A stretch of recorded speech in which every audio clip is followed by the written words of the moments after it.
wonderful Sunday morning to all our viewers online and those persons who have joined us here in the sanctuary. Welcome. Welcome to this, our first inaugural Expo.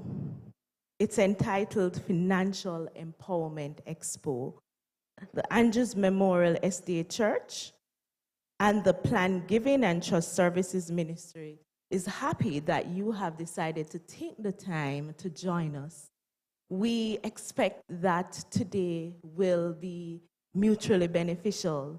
We plan to share insight into how we can be financially empowered. At this time, I would like to welcome Elder Smythe to offer a word of prayer as we start the day's proceedings.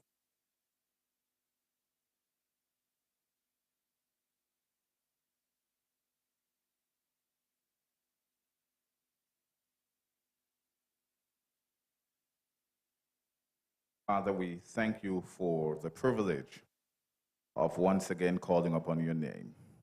Father, we thank you for this Empowerment Expo.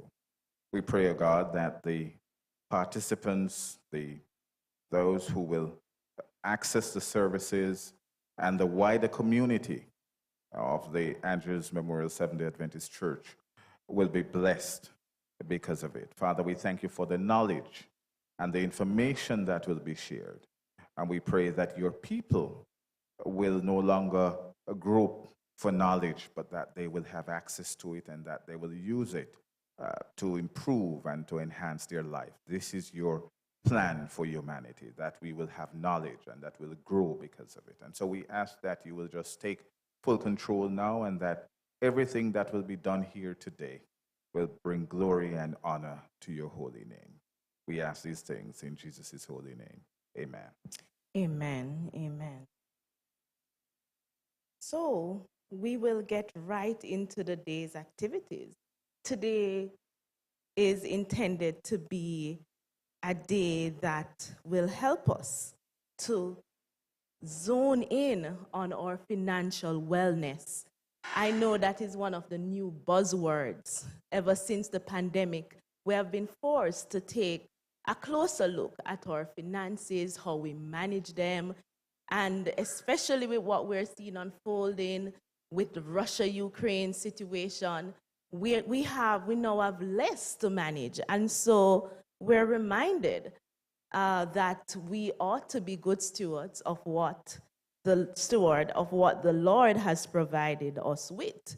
But within that biblical context, as a church, we see the importance of also equipping our people with the knowledge and the expertise that they need in order to be good stewards. And so today we're blessed to have among us a cadre of institutions and professionals who will help us to achieve that financial freedom and empowerment that we're all seeking. We have a very diverse constituent, from the very young to those that are in retirement. And the program today was structured in such a way to appeal to all those different segments. So from our young people or adolescents who are looking to go out in the work world, if you don't already have a TRN and your NIS, come on down. You can get that done today. If you're just starting to your professional career, come on down. We'll have the CFA Society Jamaica. If you're interested in finance, they can give you some guidance. If you're looking to start planning your retirement, you'll be able to get some guidance there.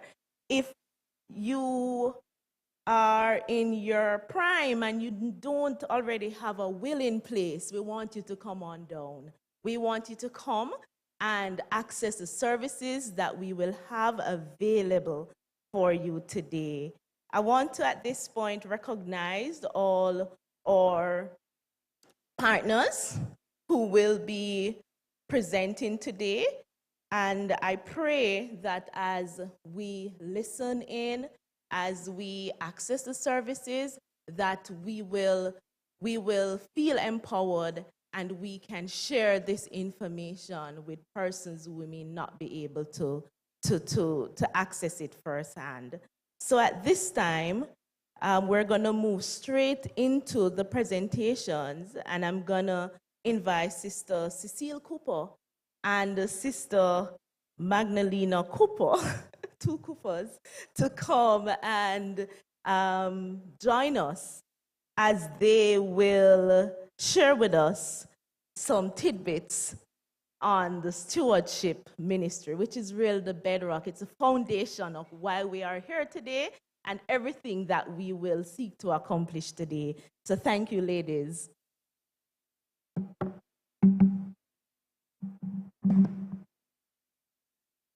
Thank you, Sister Nerisha. Good morning, everyone. Welcome. We would like to join our ministry partners, the Planned Giving and Trust Services Department, in welcoming you here.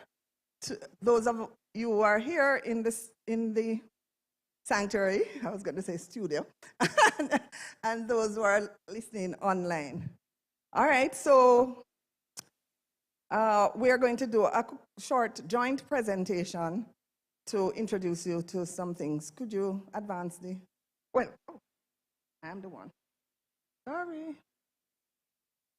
Okay.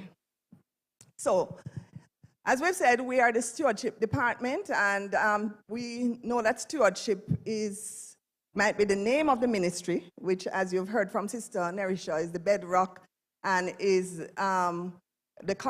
many of our ministries, like our Audit Department or Finance Department, are all a composite of the whole stewardship ministry. So stewardship is a divine mandate, a trust relationship, and it is a fundamental belief of our church.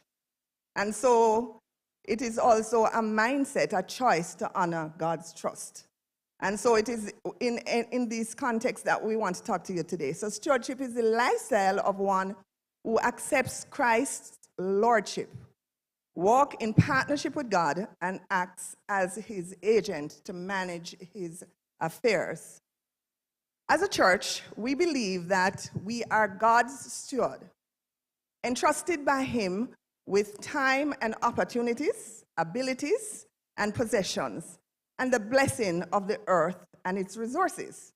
We therefore acknowledge God as owner of everything, and we do so on the authority of Scripture. Psalm 24 says what? The earth is the Lord's, and the fullness thereof, the world and they that dwell in it. So as we get into our practical sessions today, our prayer is that we measure up to this great responsibility to manage these resources for the advancement of his work and for the good of humanity.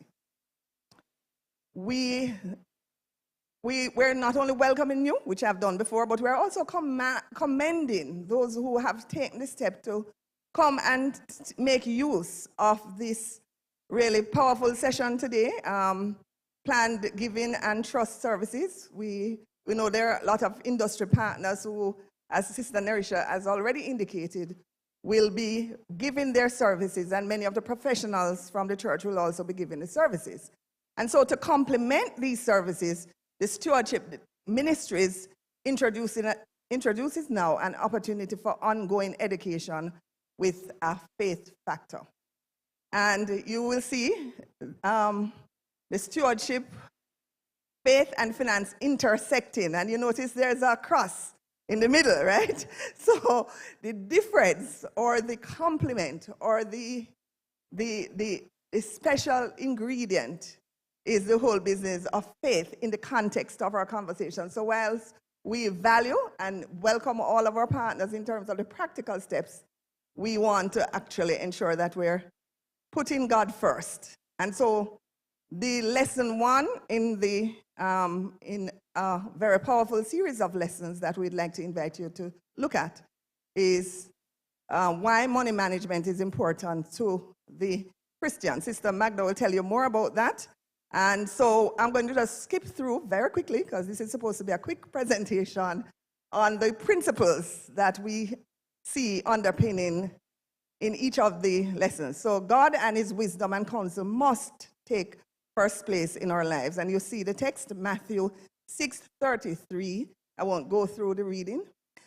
Now, just to give you some insight into some of what is covered, just a sneak peek on some of what is covered in the lessons is money and value.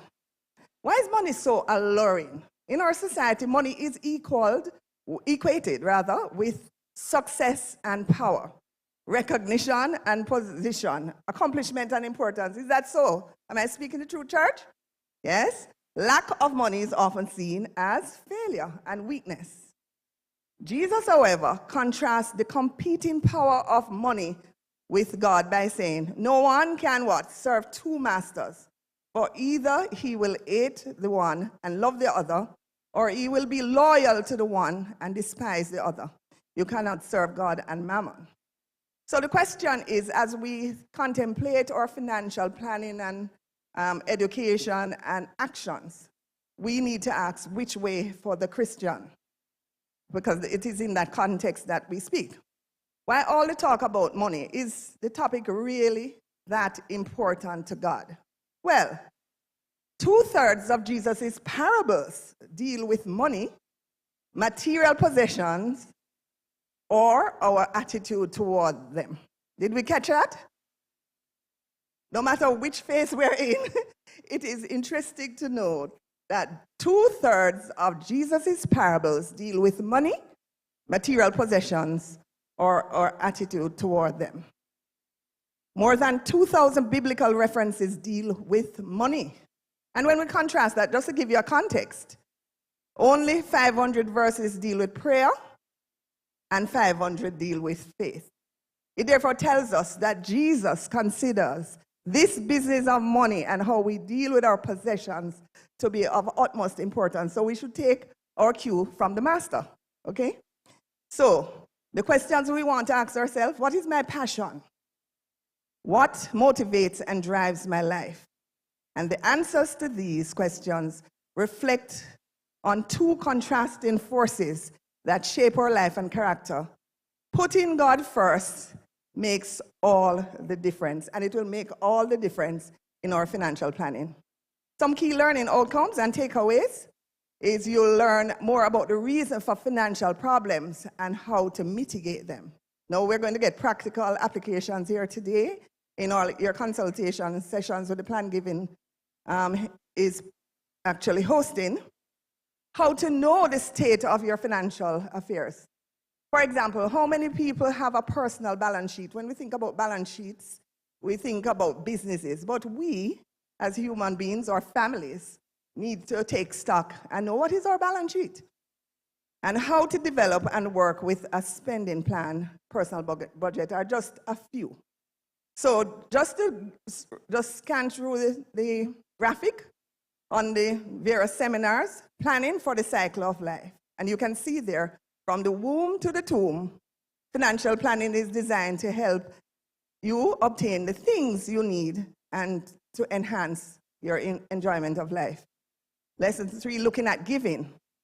If God owns everything, then the tithe is the minimum testimony of our Christian commitment. Debt, dealing with debt. Debt is bad, is a biblical principle. And learn how to get out and stay out. This course teaches you how to get out, and not only get out, stay out. And like many things, we can learn things, and if we do not apply them, it's like knowing how to exercise, and I'm speaking for myself. We know how to exercise, but if we do not apply it, you are not going to get the results. And I can say and testify on this one, having done this course, my husband and I said, what if the money that we owed, the amount of money we owe each month, was the flip side of what was in the savings? You know, just think about it. The amount of money you're paying to credit cards or to whatever the debt. What if you had that in savings, and then the amount that that's in your investment is what you have in the savings? And we took that on, and we've been able to get victory and freedom over that, we can tell you, without necessarily any big change, but making a decision. Training children, money and marriages, and singles. It is in the family that stewardship is taught and caught. Making major purchases. In this one, very interesting, how to fast track and pay off your mortgage. Everyone must give an account to God for his money management. But in this particular seminar or course or segment, we learned that. Honesty, integrity, work. Your purpose is to glorify God. And it is God that gives us the ability to work. And sometimes we think it's about us. And the thing is ours. And once we acknowledge God as owner, then we can glorify him. Then lesson 9, planning for retirement. Prosperity is having what you need when you need it. And the scriptural references are all there. Saving and investing. The decision to establish an investment plan is an important first step to accomplishing your long-term goals. And 11, inheritance and estate planning, an expert over here. And the thing is, in these sessions, the same plan giving professionals, the partners you'll see today, we also invite them to come and be the experts when we're doing these trainings so that we balance faith and finance, right? So, and then the rewards of financial faithfulness. And now for the call to action, just to summarize this, is Sister Magna will take this on. Thank you, Elder Cecile. Thank you so much. Let me just get this on. Hello, everybody who's online and everybody who's in church. All right, so what Elder Cecile spoke about is a course that the Stewardship Department will be putting on very soon. And the date isn't yet finalized, but we'll let you know if you want to register. What I would say to those of you online is you put in the chat. I suppose that's okay. Technical team, that's okay. Put in the chat if you'd like to attend. If you give us the number or contact details for yourself, those of you who are in the chat, then we can make contact with you. I want somebody from the technical team to just say if that's okay or not. I'm not too sure, but I think it should be okay. So let us know or call the church office or put the church office number in there for me, please, in the chat, if you don't mind, technical team. And so people can call that number, give their details, and then we'll be able to make contact with you once we finalize the date. So my role is to talk about the invitation to enroll in the Faith and Finance series, because that's very important. So what is the first word in the word wealth? Anybody, whether online or in the sanctuary? What's the first word in the word wealth? What's the first word in the word wealth? We. Yes. That one got you, right? That one got you.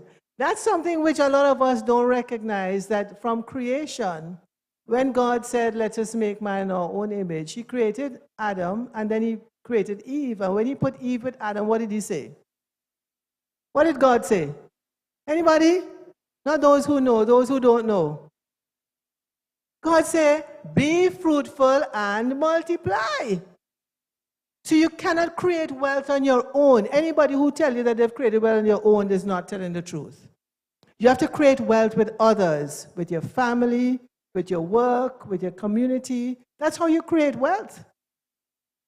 And when you create the wealth now, you know how it's going to go on to succeeding generations. A lot of things we have today, whether at church or in our own families, we fail to realize it's because others have done the work for us and it's coming down to us, for us to do our part to continue down to the next generation. Agreed? Agreed. When I came to Jamaica in 1981, a patty was 60 cents. Don't tell me how much it is now. That's part of the we. Yes, it is we. That's what the Faith and Finance Literacy Series will provide info on. Your we. Who is your we? Spiritually and physically. Personal and generational wealth. One of the things and you can hear my accent, everybody, and those who don't know me, that I'm not quite Jamaican yet, but I'm going to try and work on it to talk the patois and be better at it. But one of the things we have not done very well in Jamaica is that we have not done generational wealth planning very well. And that's something I'm adamant to ask, for us to get more informed about it and be able to put it into practice. A lot of the Yeah, a lot of the issues you have in Jamaica is not because of poverty, it's because of poor generational wealth planning. So the stewardship team is looking at putting on the upcoming series on faith and finance.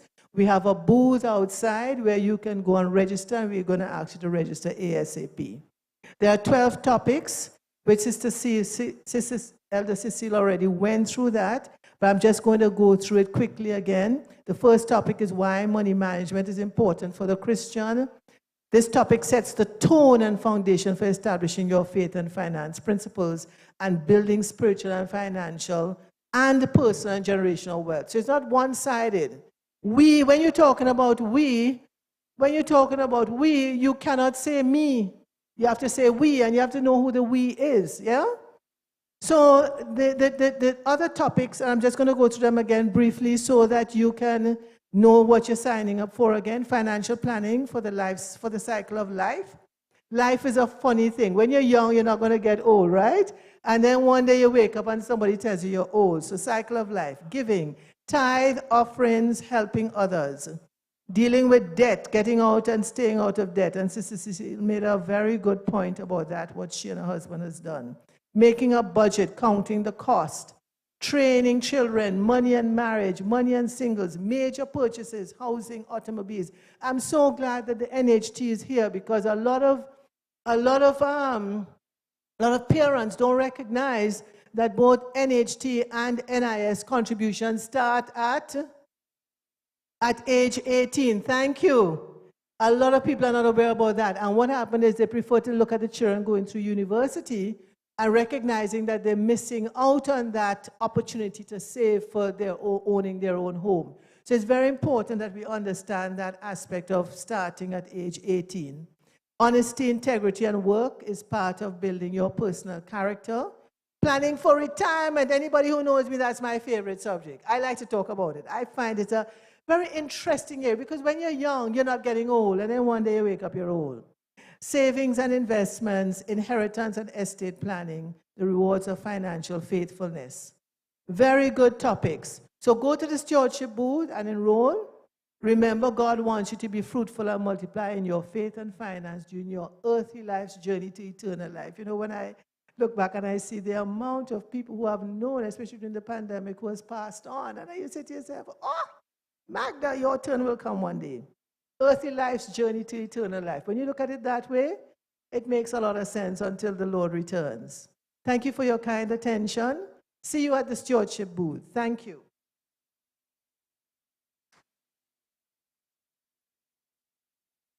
Thank you, Sisters Cooper.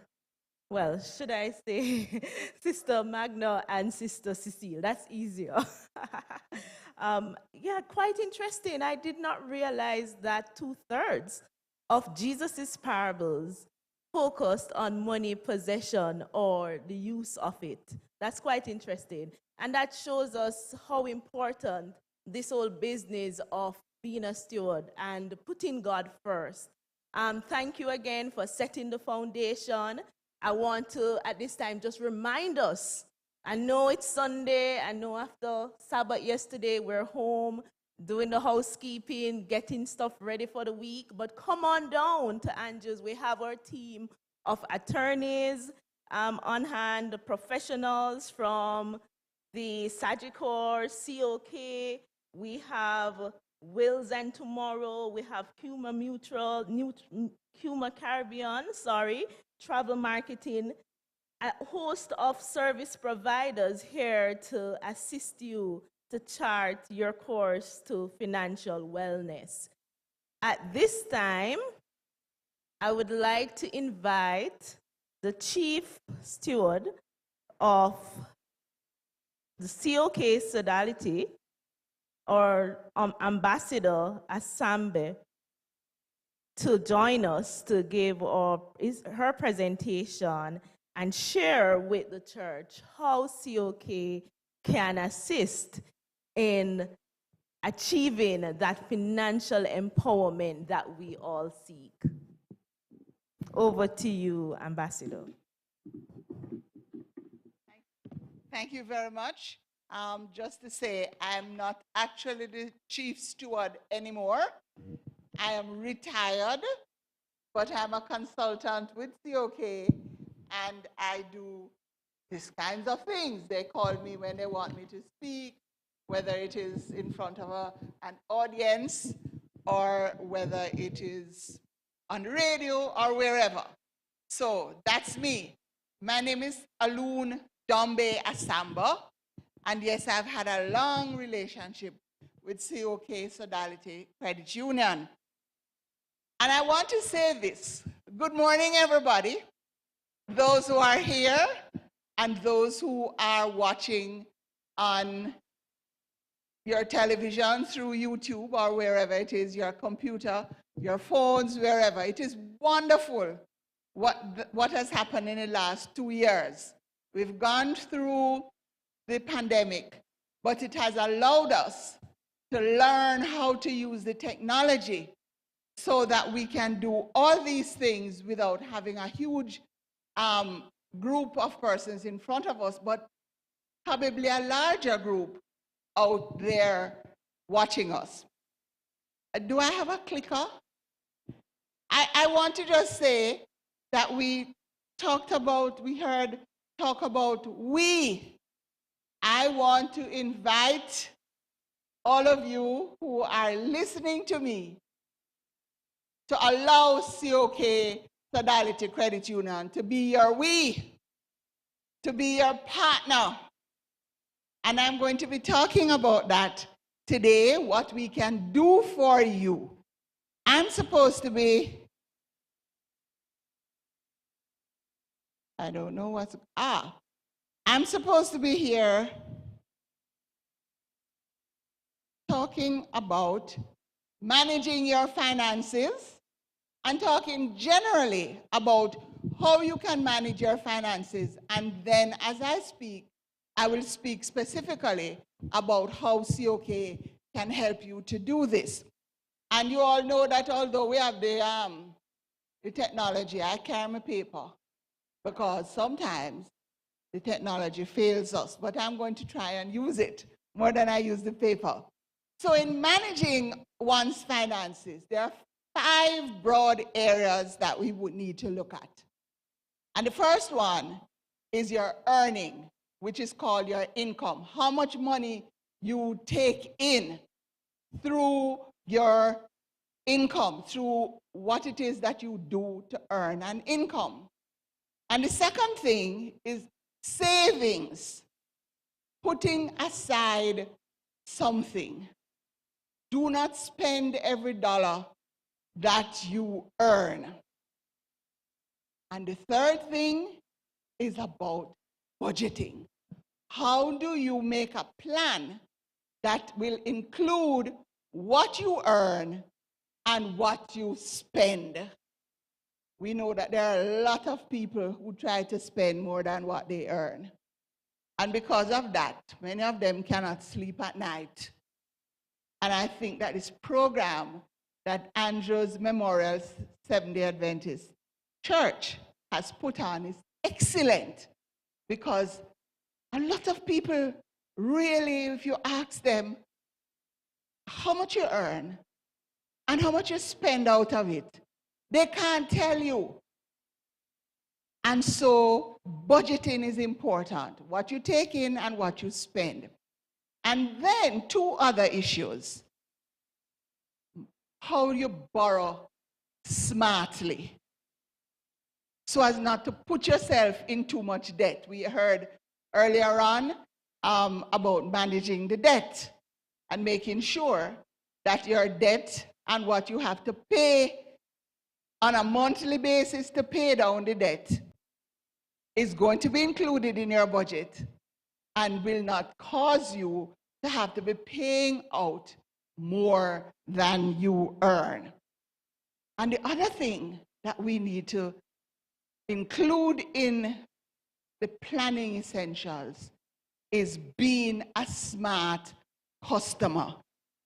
You know, what does it mean being a smart customer? I like to tell the story about my son. When he was growing up, and earlier on we heard that we have to start the children very early. They have to understand these principles. I remember when my son was a small boy, because I tried to get him to understand about what the value of money and what it is. He got to the point where he started a conversation with, "Mommy, do we have any money?" And I would say, "Why?" And he would say, "Do you think we can afford whatever it is that he wanted to get?"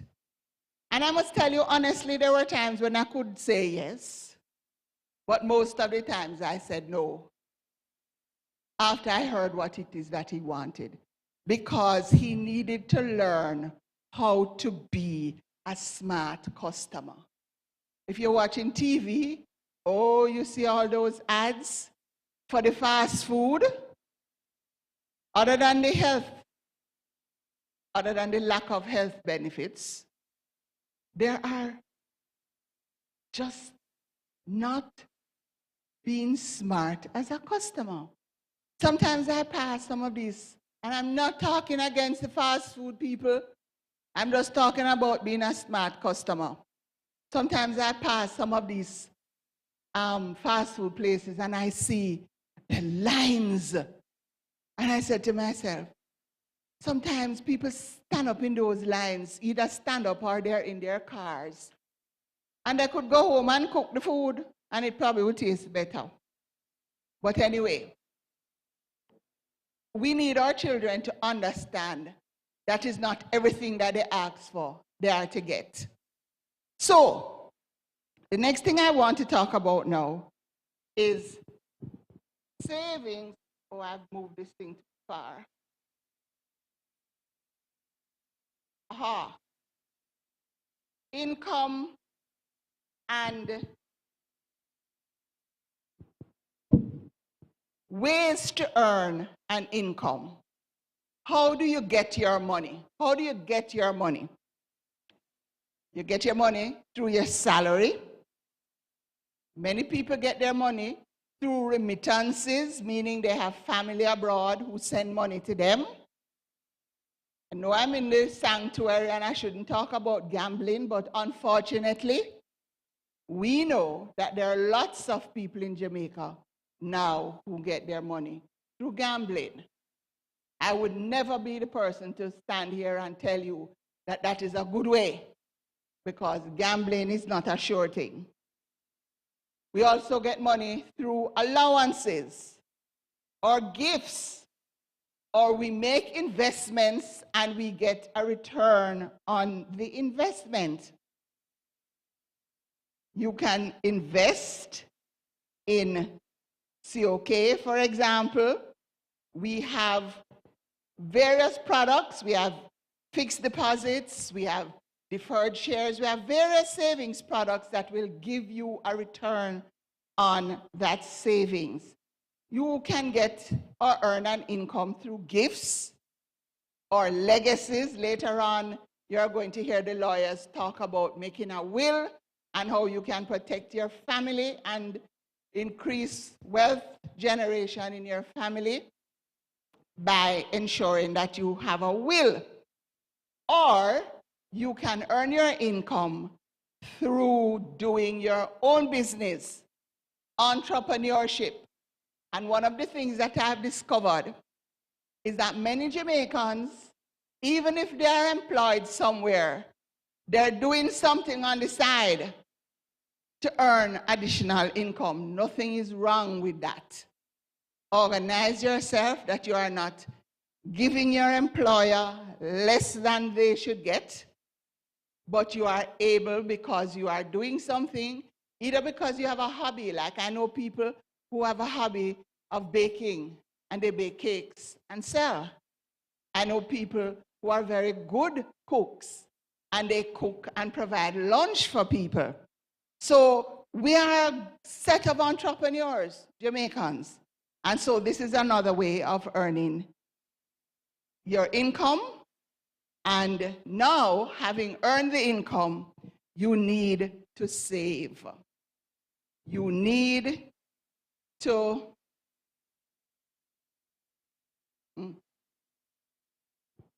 set aside, this thing is not going, I don't reach there yet. Set aside some money for future expenses.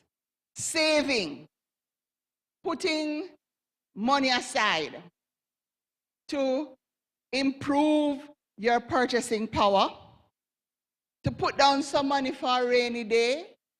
And lots of times, rainy days come in terms of illnesses, in terms of a bill that you were not expecting. If you own your home and it starts to leak, the roof starts to leak, oh, that's a rainy day. So you put down something for those occasions that you can't necessarily plan for, but things happen, and you have a little nest egg that you can use to look after that. And it also helps you to achieve your goals when you save. For example, we heard mention of children going to university. You have to save to get your children to go to higher education because it has become extremely expensive now, and there are products that are available to help you to save towards university education for your children. And how do we save in Jamaica? I know there was a time when people used to put the money under the mattress. You think that happens anymore?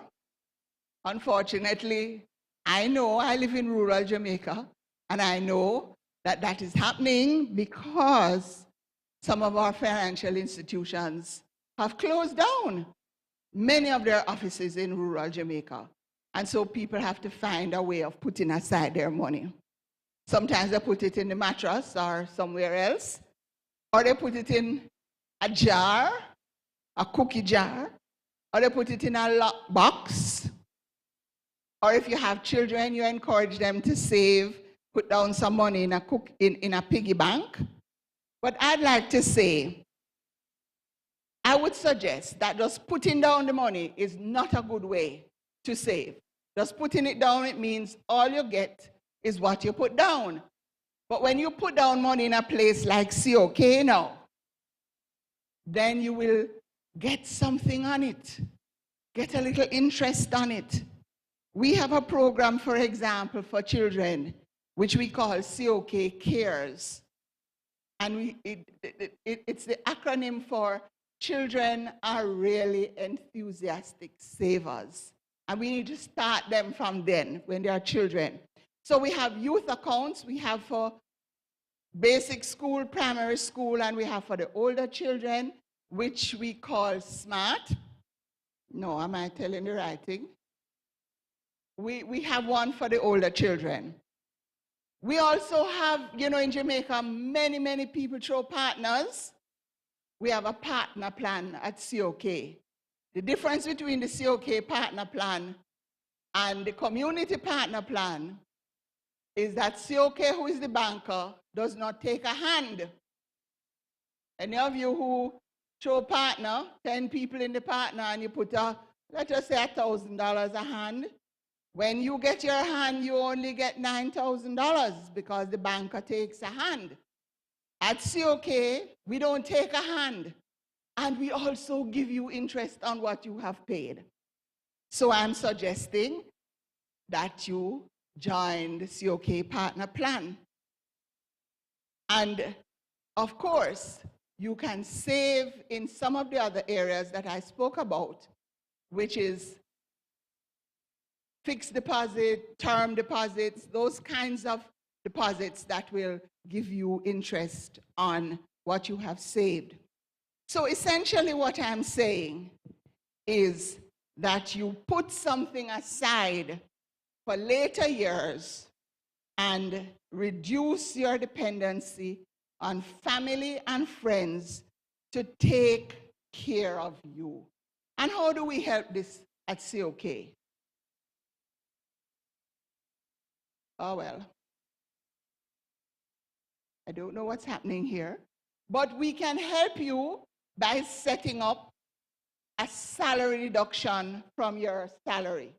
and your employer will send that money to COK every month. One of the things that I discovered in my very early days was that the salary deduction was very good because it meant it was money that I didn't have to spend because it was money that I was putting down, which was being saved. We also have what we call a standing order account, where if you have money that you need to pay every month, like your insurance coverage, we will do that for you. We will make those payments on your behalf every month. And of course, you can make the deposits or you can make your partner plan. We have a savings account, which you would probably be seeing these days. I see it being advertised, the multi-link card. We have a savings account that the multi-link card is attached to, and it allows you to use it just like how you would use a savings account in another institution. So what I'm saying is put something aside for next day, a rainy day, so that you will be able to take care of yourself. And at COK, we have, I want to speak specifically on 2 programs.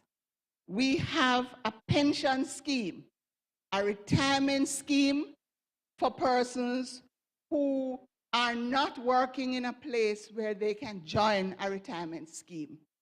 Self-employed persons, or for persons who work in a business, a company, a shop, and they cannot put in a pension plan for you, you can join the COK pension plan.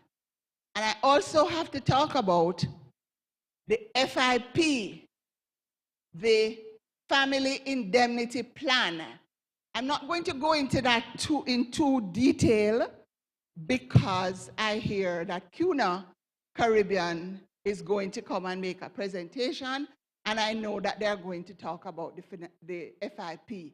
But just to say, the FIP is a good plan because in every family, you know there's going to be a death. Earlier on, we heard about so many persons who have passed.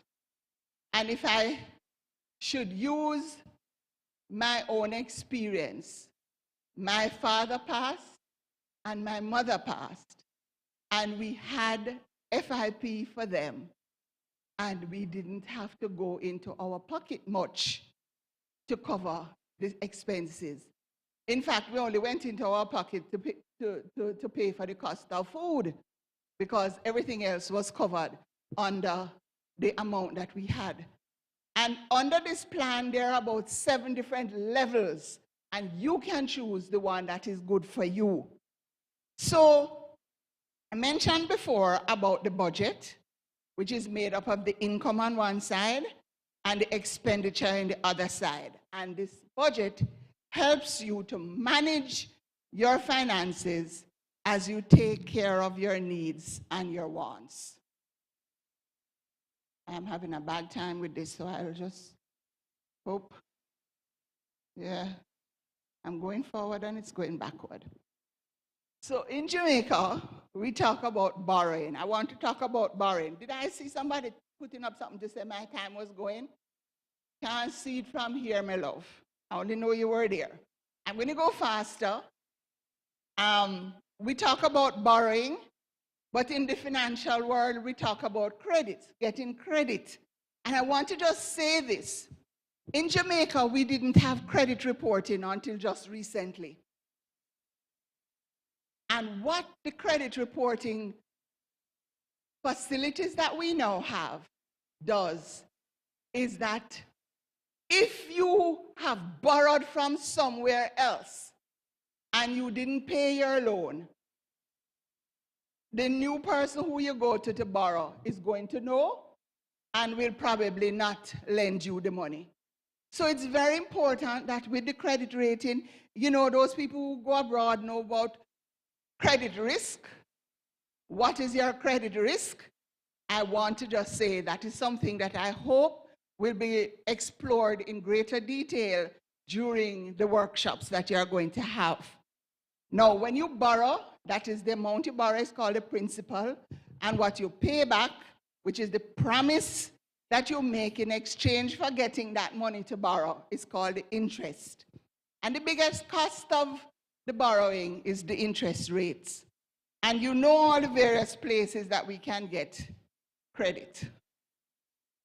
Seems I have to go back to go forward. Anyway, there are some places where you can get credit.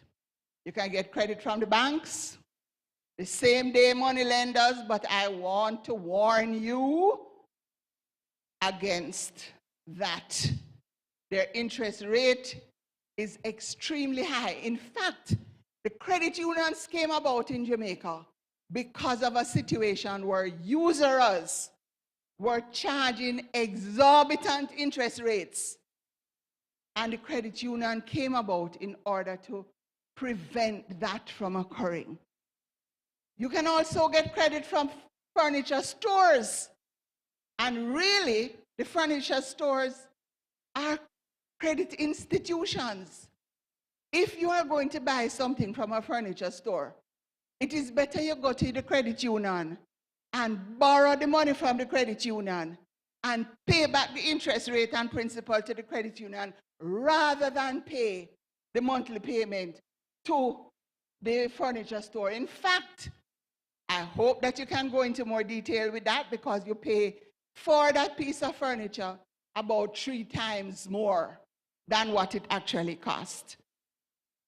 And you can get the money to borrow from the credit union, and we lend money for motor vehicles, for home equity, for business, for home improvement, for education. And I'm trying to go fast here, and I just have one other place to talk to you about, and it is this: being the smart consumer. The 3 R's: reality, recognizing that unless one gains wealth, you will have a limited amount of money to use. The second R is responsibility. Handle money wisely, and it will work for you and for others. Do not waste money. Restraint. Have some self-control to save for future goals rather than spending all of your money now. Those of us who love shoes will know that in the last year, we've probably only worn 4 or 5. And I have had to be advising people to walk around with Gorilla Glue in their handbag. You know why? Because you step off and the shoe top leaves the bottom. Has it happened to you? I have some major stories. But what it has told us, shown us, we don't need all them shoes. It's something I learned. I used to buy no less than 3 pairs of shoes at one time. I felt like I was a 25 specialist. But now, the experience of the last 2 years have proven to me that we don't need a lot of things. You realize that? We should be seeing more and more activities where we're downgrading, downsizing, and selling off some of the clothes and the shoes and the whole heap of crockery and the whole heap of glasses that we have. So, restraint. And so, let me finish now. What I want you to remember: save money. Every mickle make a muckle.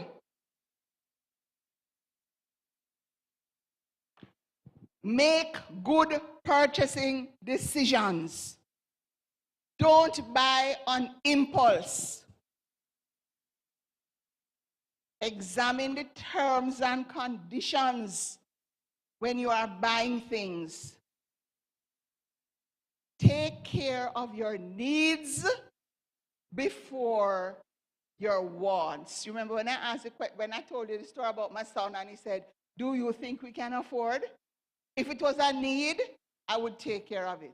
If it was a want, I would tell him we couldn't afford it. And I can tell you some other stories about how much money you spend for children, buying children clothes that pretty soon they're not going to be able to wear the shoes because the foot grow too big, or they can't wear the clothes because they grow out of it. So what I'm wanting to finish this with you is to say, protect yourself from potential loss. And if you're buying anything on credit or taking any money that is a loan, read the fine print. Sometimes you go out and you're doing something and they say, sign here, sign here, sign here. Do not do that. The lawyers will tell you, read the fine print. And I thank you all very much. I could stand here and talk for a long time. And, I have two things to give away. I have a hat. Peter Downey is here with me. And Peter has a COK hat. You see, like our sun hot now, you need a hat. So I'm going to ask a question. Tell me at least two products that you can come to COK and open an account and participate in those two products. I guess this is only for the persons who are here. I don't know if we have a way of, yes, ma'am? Let me ask that lady at the back. Yes, ma'am. You? Mm-hmm. Yes. The partner plan, yes, and the children's program. That's what you meant? Right. Thank you. Peter, yes. You were listening to me. Oh, he has a bottle and he has a cap. So I'm going to ask another question. What is a budget? And I don't want the presenters to answer. What is a budget?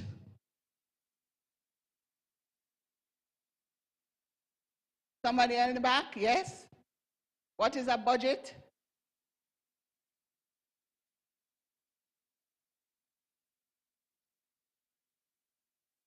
It's a plan for your money or whatever resources you have. That's one side. What's the other side? The budget has two sides. The budget has an income and the expenditure. And the expenditure. Thank you very much. And thank you all very much for listening to me this Sunday morning. I hope that you will enjoy the rest of the day. And remember, COK, we want to be your partner. And our tagline is invest in your future today. And you can find us at www.cokcu.com.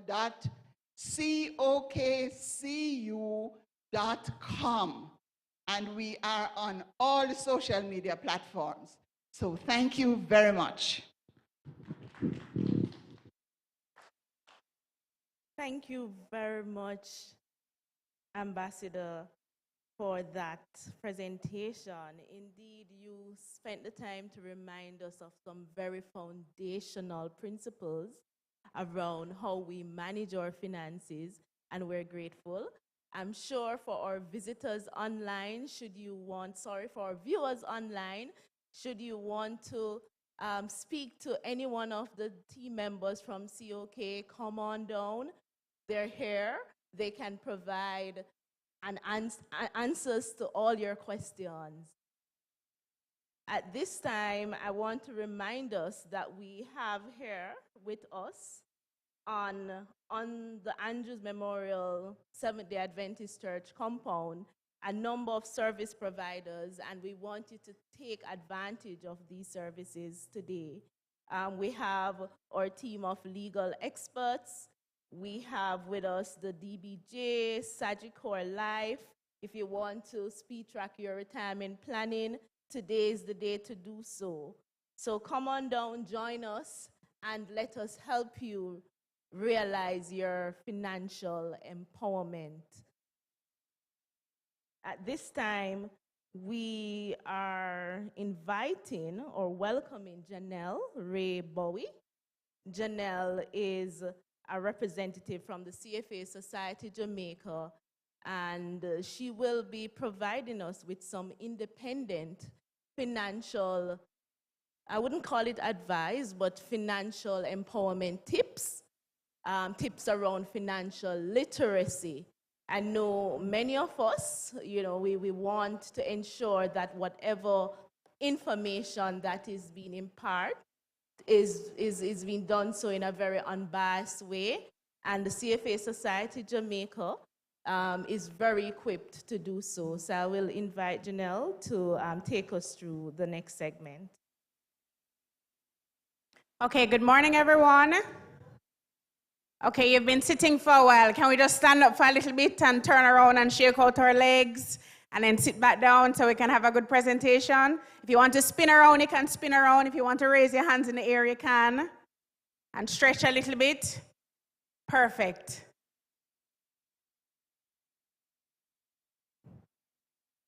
All right, so good morning. My name is Janelle Ray Bowie, as I mentioned from before, and I am a member of the CFA Society Jamaica. What is CFA?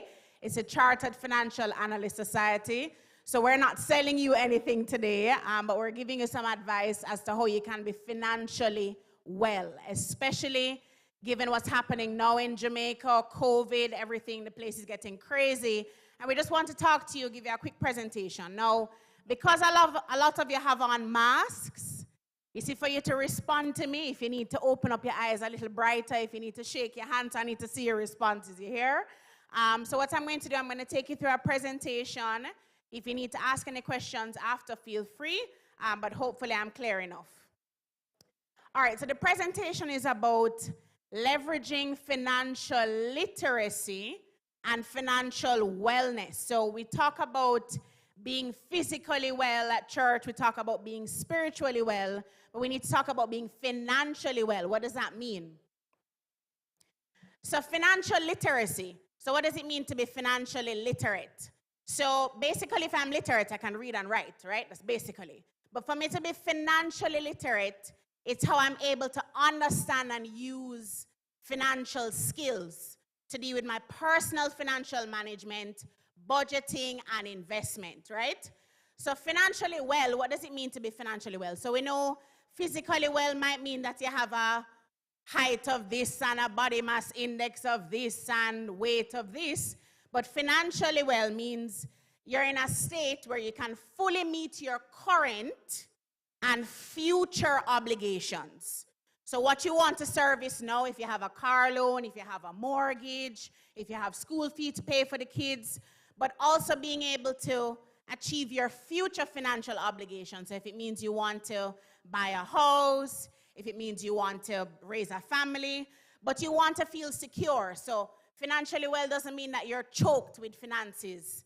As our previous presenter has mentioned, that some of us can't sleep at night because we're thinking about the mortgage and the debt and all of these things. But it's about making the right financial choices for your future to have a good quality of life. Now remember, good quality of life is up to you. So good quality to me might be different from good quality to you, but it's whatever you think is going to give you a good quality of life. Now, our two presenters before went into details about savings and investments. I won't stay on that too long, but we have to try to save approximately 10% of our monthly income. Now, let me be honest with you, it is much easier to spend than to save. There are so many things we can do with our money. As Ambassador mentioned, new shoes, school fee, whatever it is, we can always spend money. But it's important to save because it sets the foundation to build a good habit. We need to try and build good habits. Now, the dollar is, so what you save is important, but you have to remember that it's 10% for rainy day. A lot of things can happen. Your car giving trouble, your roof is leaking. There are just a number of things, right? And we have to become disciplined. As a matter of fact, I went to the supermarket the other day, and there was a lady in front of me, and I saw her, I was right behind her, and I saw her, like after the cashier told her how much it was, she had to put back some things, right? Because, you know, and in my mind, I don't know if she felt embarrassed, but I thought that it was a lot of discipline for her, because if the bill's supposed to be $5,000 and it come up to $8,000, some of us might just say, sure, spend the extra $3,000 this month or whatever. But the lady was disciplined enough to say, no, she cannot go past a certain amount. So whatever is not important, she just has to put it back. I was impressed, because I don't know if I'm that disciplined, if I can be honest with you. So when we talk about investments, let's remember savings is different from investments. So investments, you get a return. You get a significant return on whatever you put down. So remember now, because of how the economy is, and Jamaica doesn't just operate in Jamaica, right? So I have never been to China. China is where COVID started, right? China? I've never been to China. I've gotten COVID. I had COVID last year, September. So we have to remember that we don't just live in a little world of Jamaica, right? We are in a global environment. So what we have to do when we're investing is that we have to invest in different things. So we have to invest in a diversified portfolio. And diversified just means you mix it up a little bit. So you can't put all of your eggs in one basket because you don't know what's going to happen. Now, and to do this, you need to seek guidance from your licensed financial professionals. And those are the people who are here today to give you some guidance. So what can balance out your portfolio? Now, remember that the impact of COVID on the financial markets shows us the benefits of diversifying our portfolio. So me, for example, I'm talking about my business a lot today, but me, for example, I had some stocks in ExxonMobil, oil company. When COVID just hit, the stocks literally were almost zero. And if I was ever looking to that to pay like a school fee or do like a thing, I would have been salt, right? So it's important to invest in a mix of things because we don't know what's going to happen. All right, so there are different things that we can invest in. So a big one that a lot of us are talking about of late, and we're seeing a lot of apartments go up, is real estate. You know, if you can buy a piece of property, if you can buy a piece of land. There's also investing in government bonds, stocks, different types of things, but it's always good to have a mix of investments because you don't know what's going to happen, right? So your investment professionals today will give you some guidance as to how best you can diversify your portfolio based on your capacity. All right, so remember, as I said before, we are in a global environment. So I've never been to Russia, I've never been to Ukraine, I'm not into the bombing, I don't know what's happening over there, but I'm being impacted by that's happening X amount of miles across the world, right? We are being impacted. So there are things like inflation. Now, I'm not even gonna go into it, right? Because I think inflation is a bad word right now. The price of gas, the price of supermarket bill, it's crazy. But the price of basic commodities, so things like wheat and oil and those kinds of things, they have increased by more than 50% because of everything that is happening in Russia and Ukraine. So as I said, I am experiencing the challenges of that, and so are you, because of those conflicts in the other side of the world. Now, that is an inflation risk, so which is why it's important to try to save and invest so that when prices increase, you still have a little bit of a cushion. You get what I'm saying? Yeah, you have to nod with me. You hear? Yeah, thank you. All right. And there are also things like interest rate risks. So we know the challenges of some of those things. And the Bank of Jamaica, and I was told to make sure to say this specifically, the Bank of Jamaica, as we know, has been trying to curb inflation. And because, you know, prices are increasing both abroad and in Jamaica. So what has been happening is that the Bank of Jamaica has been increasing their policy rate, which is a rate at which the commercial banks can earn on the money that they put with the Bank of Jamaica.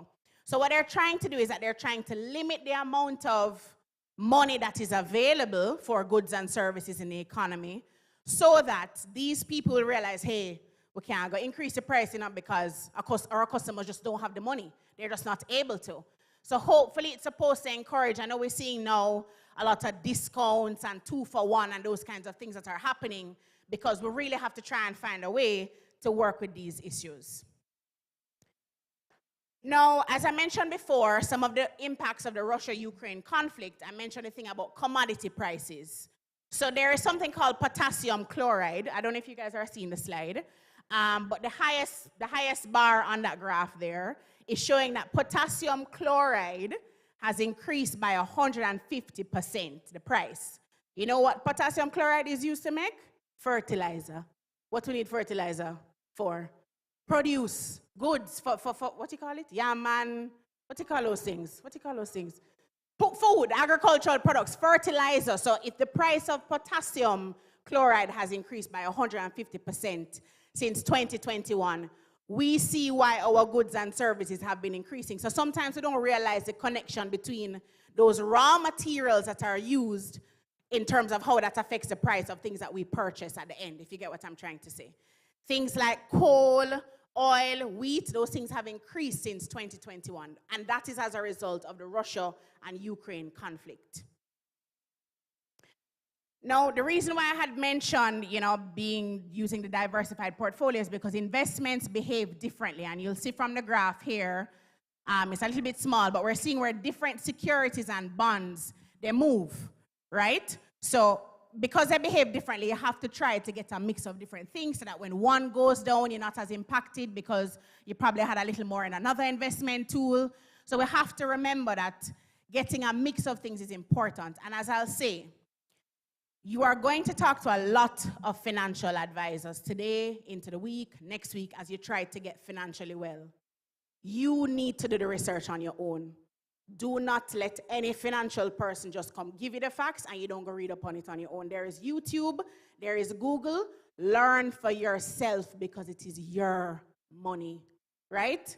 Learn for yourself. Now, I'm not discrediting the financial institutions. They're amazing, but it's important for you to know that, okay, I am comfortable doing this, and this is what this investment means, and this is what this term means. Do the reading for yourself. You understand? Google, YouTube, it's all available for you.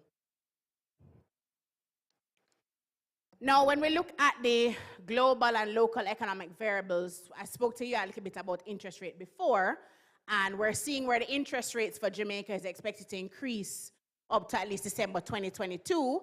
But remember now that there is also the stock market that we spoke about in terms of investing. And based on what we know, the market is expected to return to pre-COVID levels in 2 to 3 years. So there is still going to be some volatility as we come out of this thing called COVID, as we come out of this thing called Russia-Ukraine war. We're going into, what is it now, monkeypox, which God forbid does not,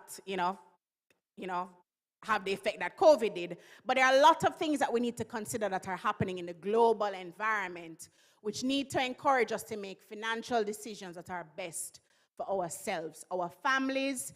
I saw that she said that wealth begins with we. That's the first word in wealth, she said. So we have to do what is in the best interest for us and our families. Now, exchange rate, which, is another thing that we don't like to talk about. The value of the Jamaican dollar is expected to gradually depreciate over the next 12 months. So you know what that means? If you have a little Jamaican money, carry it to one of the financial institutions, open a little savings account in US. You understand what I'm saying? Just try. It doesn't have to be $50,000, $100,000. Start with $50, 50 US, start with 20 US, whatever the limits are on the financial institution. Try to put a little money aside in US. You understand what I'm saying? The Jamaican dollar, as we said, is depreciating. Try put a little bit every month. You understand what I'm saying? To make you better financially well. Trust me, you'll really see the results. I just opened a little account the other day. It took me too long. I won't tell you which institution. I'm not going to bias you. And I just started with $100. That's all I could have afforded at the time, which is about 15,000 Jamaican. Just put it down, leave it. When your auntie come from foreign and she leave a little $50 US for you, just put it down, leave it, just don't look at it. You understand? So try to save some of your income as well in US, if that is possible for you, which for most of us it is, because a lot of the financial institutions that we do business with, you can open a US account just as easy as you can open a Jamaican account.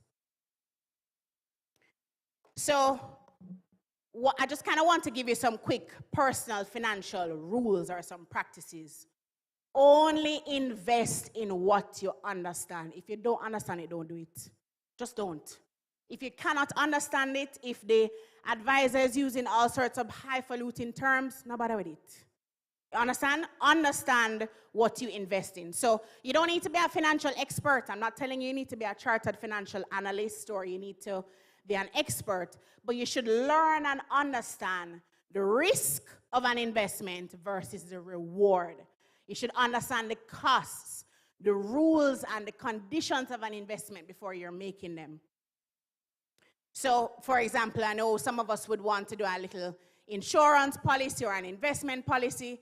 Try to find out what the restrictions are in terms of when you can get back that money.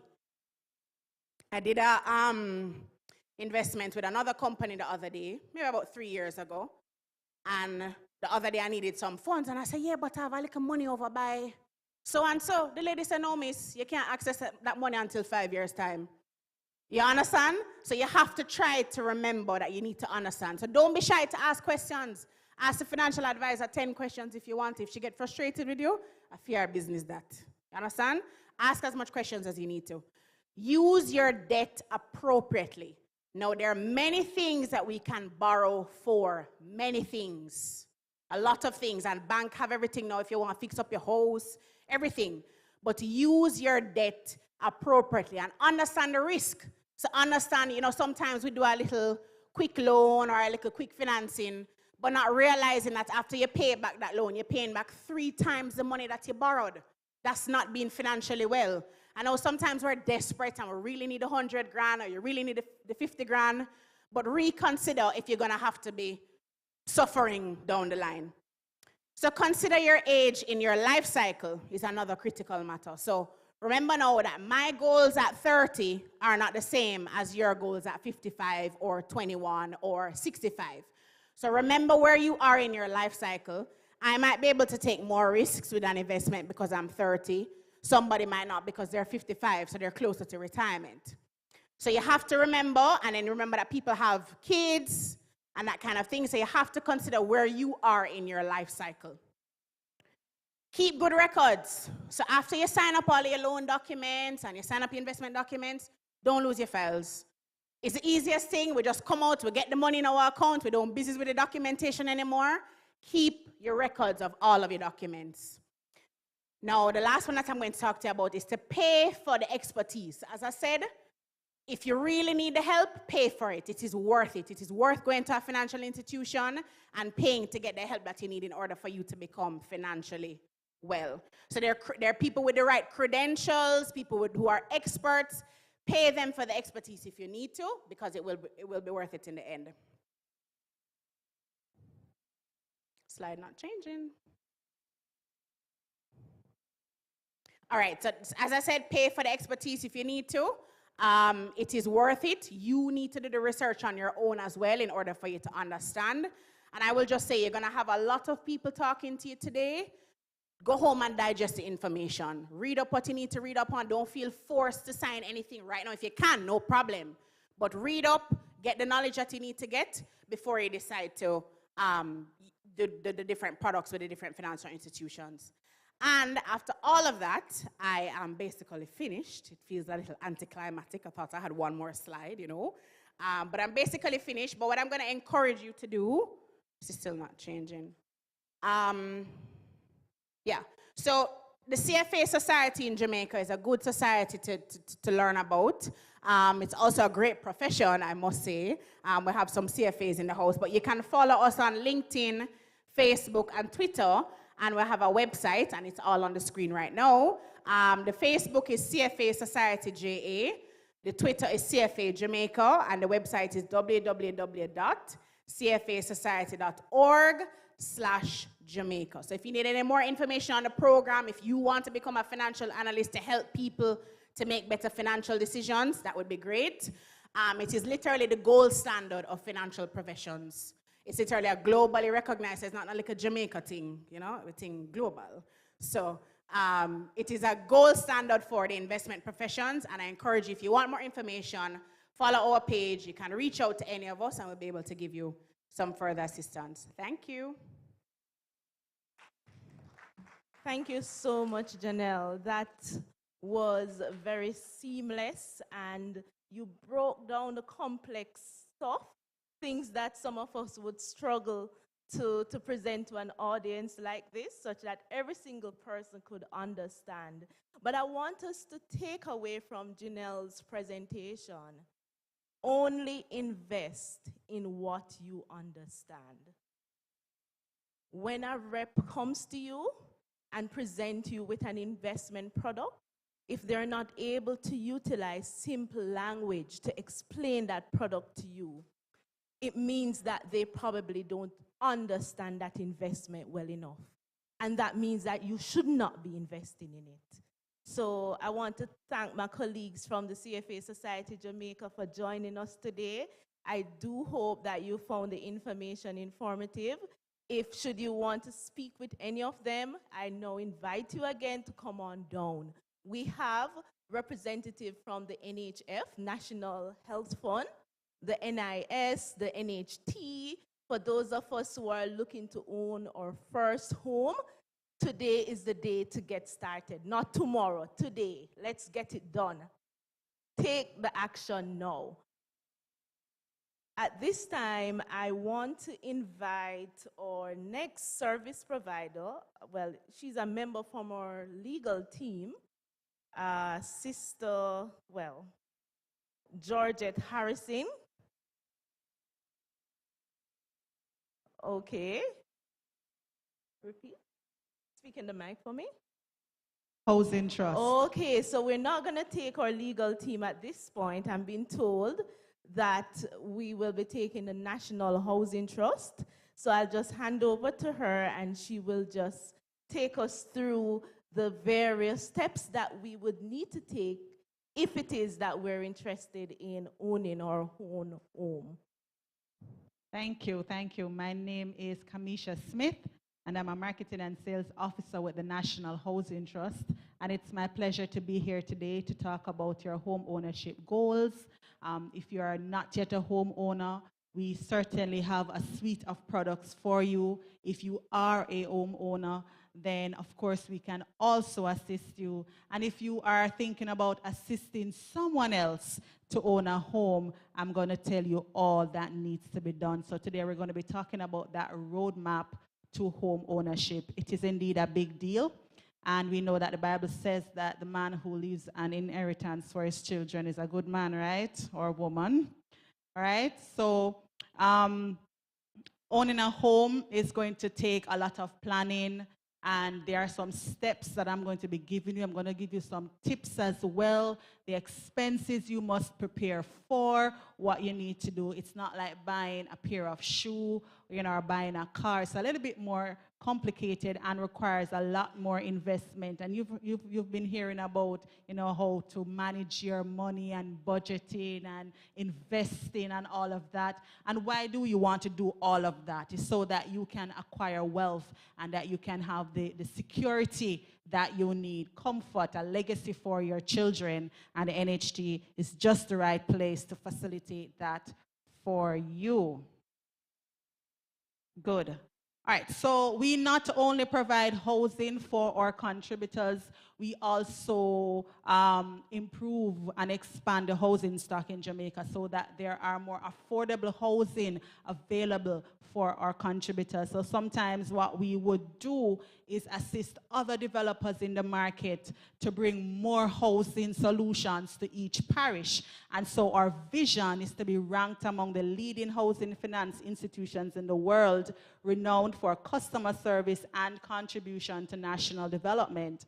And our mission is to improve the quality of life of Jamaicans by facilitating home ownership and community development, particularly among low-income earners.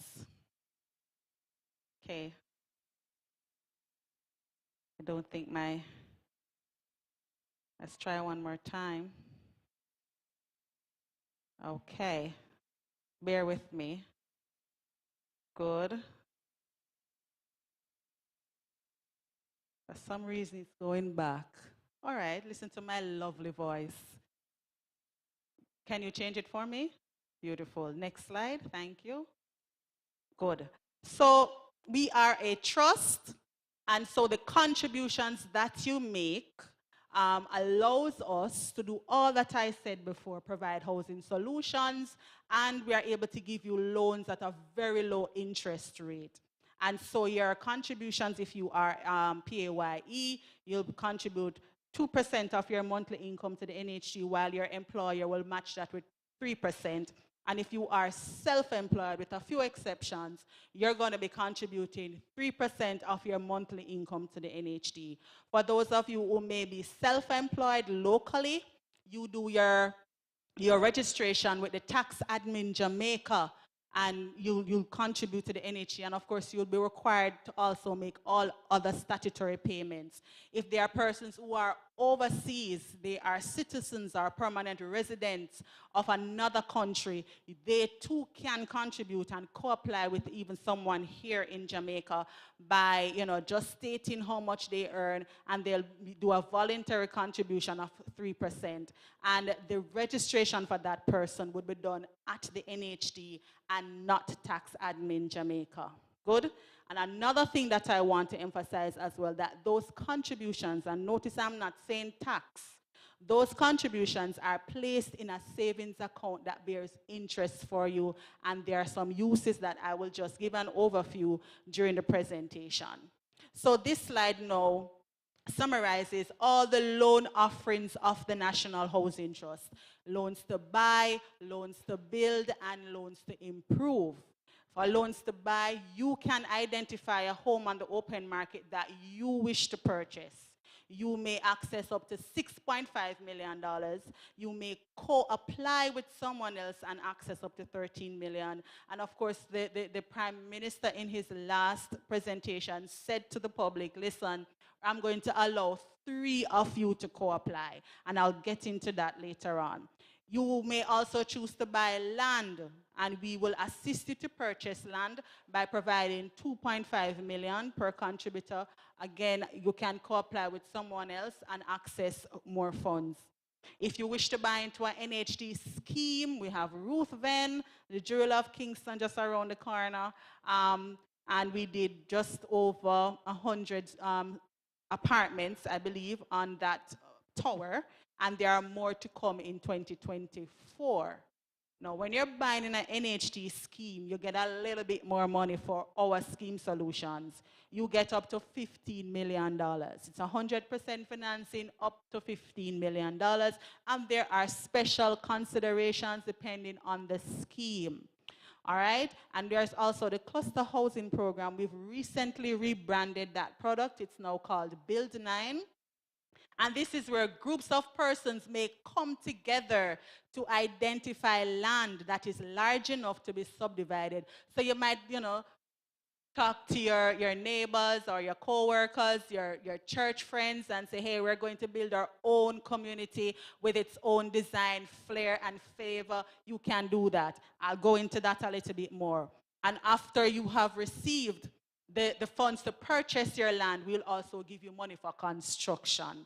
And if you already own your land and you wish to build on that land, we will give you a build and own land loan of $6.5 million. Again, you may also co-apply with 1 or 2 other persons to get more money so that you can build a habitable space. If you already own your home and you want to improve or enhance or upgrade the fixtures and fitting in your homes, you can access $2.5 million to do so as well. If you had borrowed from the NHD before to purchase or build this particular property, after 15 years, you may return for a second loan to do your home improvement. But those of you who are public sector employees, however, you do not have to wait 15 years for that second loan. You may return after 10 years. And one of the uses also for the home improvement loan is to install a solar electrical system. So you can, use just a small % of what JPS is offering, and eventually, hopefully, can get off the grid. But that's something that you can use it for. You can use it to install storm shutters on your property. Anything that is insurable, you can use it for that. Okay, now when you come to the NHT for a loan, we're going to do an assessment. You have to determine how long you have to repay that loan and the interest rate at which that loan will be granted. The interest rate applied to your loan will depend on the income that you are earning. And the interest rate is between 0%, that's nothing, to 4%. So minimum wage to $30,099. If that's what you're earning as your weekly gross income, you're not going to be paying any interest on your loan. Sounds good? Somebody say, yeah. Sounds good to me. Anywhere you go and you take out something, say on hire purchase, and they tell you it's 0%? Anybody get a 0% hire purchase loan? Anybody get a 0% car loan? Okay, all right, so that sounds good. And if you're earning over 30,000 to 42,000, 2%, and persons earning over $42,001, you're going to be getting your loan at 4%. The maximum time to repay your loan is 40 years or up to the age of 70. However, when you come to process your loan, remember, you can say to the officer, tell me what is the repayment. Suppose you say to yourself, boy, after 65, I want to take a cruise and I want to live my best life. I don't want a loan until I'm 70. You can talk to the loan officer and let them tell you what is the repayment if I reduce my loan by X number of years or not. And you may find that the difference in monthly payment is not so big. And then you can, retire in comfort. So it's a 40-year loan up to the age of 70. Now, for those of you who are looking to buy into an NHD scheme, there are 2 selection criteria that we use. Good? And it is where you live and work in proximity to the scheme and the number of years you've been a contributor, because you earn 20 points for every 52 weeks you contribute to the National Housing Trust. So the longer you have been contributing to the NHD, the more likely it is that you'll be selected for a scheme solution. I'm going to skip ahead and talk about the new 3 co-applicant policy. One more slide. Go back a slide, please. Go back. Yeah, right there. So let's talk about that, because you probably have a good idea of what the NHD offers, but this is new and I really want to just tell you about it. It's our 3 co-applicant mortgage, where 3 NHD contributors who satisfy the qualifying requirements, and the qualifying requirement, you must be between the ages of 18 and 70 years old, and you must be contributing for at least a year. That's 52 weeks. So once you can prove kinship between 3 of you, there are ties, you're related, you will qualify to apply for a 2-bedroom home or larger home. All right, so it could be your spouse, your siblings, parents, grandparents, biological or legally adopted children, stepchildren, grandchildren, aunties, uncles, kinship. Okay, next slide. And of course, we're going to need proof of relationship. And of course, these are some of the things: your birth cert, marriage cert, statutory declaration, notarized letters from a pastor, JP, or notary public, and declaration of common law relationship. Next slide. Good. And of course, within the 3 co-applicant policy, each person is entitled to the $6.5 million, thereby allowing you $19.5 million to assist you with the purchase of a 2-bedroom or larger home. If it is that there's someone within the group that their income does not qualify for the maximum of the 6.5, and probably later on you may need that extra money, your income has improved, and you can now afford an additional mortgage, you may access that amount that was not used at the time of application to do improvements to the mortgage property as well. I also want to highlight another of our improvements to our policies, and that is the improvement of our disability grant. Now, mortgagors who are disabled or care for relatives with a disability, there is a grant that can be used to retrofit or upgrade the home to meet the needs of the disabled individual, and that amount is now $300,000. Okay, so if you're a mortgager with a disability or care for someone with a disability, you can access a grant. And I'll tell you about a lady who got a grant. She is hearing impaired, and so she got the grant to install a security system. So if there's any risk of intrusion a light would blink so she'll know that there's something going on. So I'm just giving you that as an example. It's not about only installing ramps and being able to use a bathroom more efficiently, but there are so many things. So whatever the need of the disability the disabled person is, you may access that grant to retrofit your home. And of course, these are the things needed: NIS, TRN, estimate of works, valid ID, proof of disability. The person must be registered with the Council for Persons with Disability, proof of relationship, and we have those there, and power of attorney for the person acting on behalf of the mortgager. And of course, we're going to give you an application form to complete. It's a pretty simple process, but I wanted to put it out there so you know what's happening. And again, for those of you who may have issues with, say, titling, and I like to end on this note as I wrap up my presentation, that there are so many Jamaicans who own land but don't have a title. Talk to me about the microfinancing program where you can access funds through one of our credit unions or partners who will be able to give you up to $1.5 million to assist with land titling, land purchase, deposit, construction, home improvement, installation of utilities, legal fees where applicable. Again, you may be buying a house, you're short on deposit, this can assist you as well. There are some conditions that apply, but of course we'll be here, so if you're interested, you can speak to us further.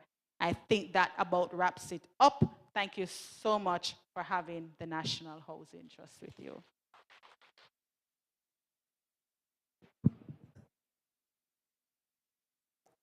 Very informative presentation.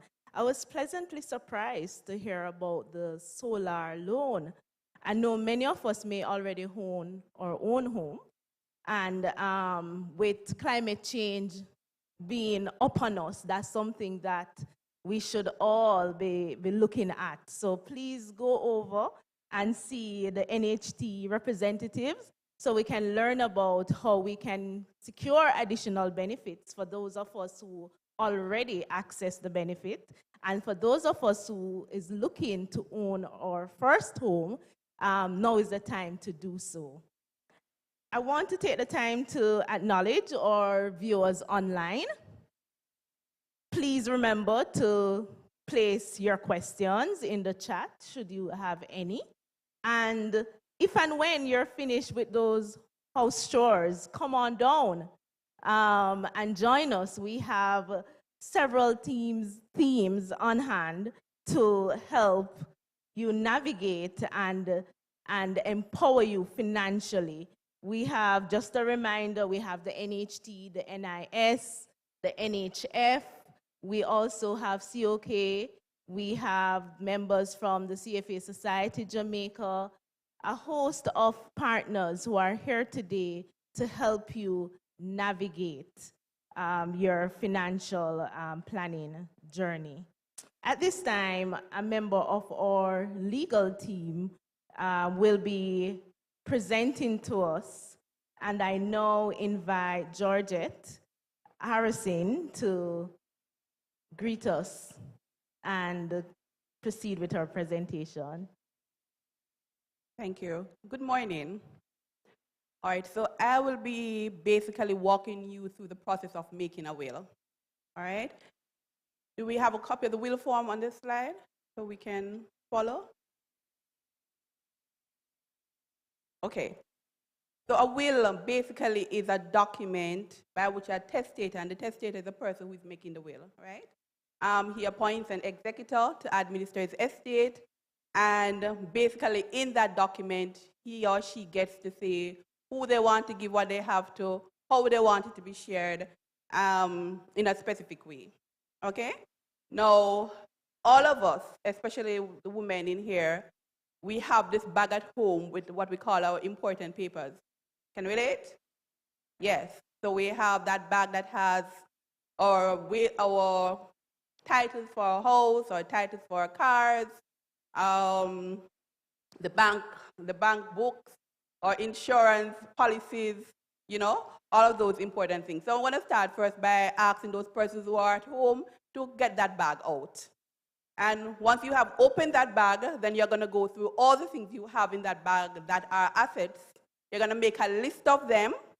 And beside that list, you're going to determine who you want to give each of the things to. All right? Very simply. So we're going to start first. The other thing I want you to do is to look on the documents. So look on your titles, look on your bank books, and look on the names that are on there. What I have found in my practice is that as Jamaicans, we use a lot of names. So for example, I use myself as an example. I had a bank book that I opened when I was at UWI. So it is in Georgette Stewart. And then I got married, and so I'm Georgette Stewart Harrison. And sometimes I go out and the agents are too lazy to write the Stewart Harrison, so they only write Harrison. So at the beginning of the will, you start by saying, this is the last will and testament of me, Georgette Stewart, also known as Georgette Stewart Harrison, also known as Georgette Harrison. Because all my important documents have these three names. If you don't have those, that's trouble when you have your one name. Fine? Then you're going to have to look to see your latest address. So I, Georgette Harrison, of your address and the parish that you live in. And there is a clause that says, I revoke all wills and testamentary dispositions previously made by me. And this is basically because every time you make a new will, there is an assumption in law that you have revoked the earlier will. So the last will dated is going to be your last will, and it automatically revokes any earlier dated will. So the next thing you want to do is appoint your executors. Your executor is that person or those persons who steps in your shoe for the purpose of carrying out your wishes. Now, those persons are extremely important. We tend to use persons who we know and respect in the area, so we use a lot of JPs and teachers and possibly your lawyers, but really you ought to use for your executors someone who you trust, first and foremost. That person literally becomes you for the purpose of carrying out your wishes. Secondly, you want to use someone who has given their consent to act for you. I have found in my practice that someone may not want to act because your children or your beneficiaries are contentious. And so they may not want to get mixed up at all in handling your estate or your affairs. So it's always good to say to the person, I'm thinking about using you as an executor. Are you willing to act? The third thing is that you can use as many as 4 executors and a minimum of 1. I always recommend that you use 2. And the reality is that one of your executors may pass before you do. And if that happens, you wouldn't need to rewrite your will because you'd have another person who can act, right? So we recommend a minimum of 2 executors. And I was just saying to a gentleman just now that your executors, as I said, ought to be someone who gives their consent and who is willing to act. And for that reason, I believe that if your beneficiaries are going to be your adult children, that you could actually use the beneficiaries to be your executors. So your beneficiaries can be your executors. And I encourage it because my mom used to say that who have dry peas will seek fire. A lot of times we name persons as executors, but they really have no interest in probating the will. And your will is done, but your beneficiaries don't get the benefit because somebody sits on that will for 10 years, 20 years. And so the interest that you want to pass to the people who you want to give it to, they don't get it. So it's always good to use the persons who are benefiting to be your executors because they will have the incentive to want to go ahead and probate the will and transfer the benefit to the beneficiaries because they themselves are benefiting. So having appointed these 2 persons, you want their names, their addresses, and their occupations as your executors, and they will be your executors and your trustees for the will. And normally your executors will be required to clear your debts and to pay your funeral expenses. Now, what are we giving? So the typical person usually has a house or land. So you want to start out first by clearly outlining the address of this property. So the civic address and also the volume and folio. If the land does not have title, which is the case for a lot of persons here in Jamaica, Then you want to describe the land by meets and bounds, north by, east by, west by, south by. You can clearly identify it, especially if it's a big piece of land that you're sharing up among several persons. Remember that don't just say my land at Andrews to my 6 children. The better one is going to take the best piece at the end of the day, because everybody wants the front piece and they want the piece to the roadway. So be clear about it. I want Georgia to get the piece to the front. I want Pam to get the piece to the back, and delineate the boundaries where they are to get, especially if there is not an official subdivision in place, so it can't be easily identified. Okay? In terms of motor vehicles, you're going to pull that document again, so whether your motor vehicle title or your car registration paper, and you want to refer to it by using your chassis number and your engine numbers. And I say that because sometimes people might say my red car, but I mean, in my dad's day, he had a car that was red and it was yellow, and because you decorate. So, you know, you could change color and nobody would know it's the same car. So to be sure, so there's no question, you want to use, you know, chassis number and engine number at the end of the day. Also, you want to be clear about how the gifts are being given. So are you going to be giving persons a particular share, or so will they hold as joint tenants, or will they hold as tenants in common? And by joint tenancy, I mean that you're giving 2 of your children as joint tenants. When one dies, it automatically passes to the other. That's how joint tenancy works. Or you're giving it to them as tenants in common, so there are 3 children, each of them having a 1/3 share, or one getting more than the other, so one having 50% and the other 2 having 25% each. Be clear about that. I also encourage persons when they are leaving a particular, like a house for your children, that you're clear as to how the house is to be shared. What I have found is that when you leave a house of 6 children, usually 1 child gets the benefit, because 6 children can't live in a 2-bedroom house. And even if the house was big enough, you have problems as to who must get what. And so sometimes it's best to sell the property and ask for the proceeds to be shared up equally among the 6 children. All right? Know your children, know your executors. Again, when it comes on to the executor, make sure that the executors who you are choosing can work together well. I just had a situation recently where the deceased left on his will that his stepson and his wife, who is not the children's mother, should be co-executors, and they don't get along. So the will is in abeyance. Nobody wants to make the first move to probate the will, and the wishes of the deceased has not yet been met because they do not get along. I'm not sure if I can take questions at this time. But basically, knowing who you are leaving your stuff with. You know, don't fool yourself. You know the children and the stepmother don't get along, don't put them together to work together. Put somebody who has no interest in. Perhaps that is best, all right? Look at your insurance policies. So your insurance policies usually have beneficiaries. But if it doesn't, then you are going to have to name beneficiaries in your will. Also, you're going to need to have what is called, well, you could have, so let me not get to that yet.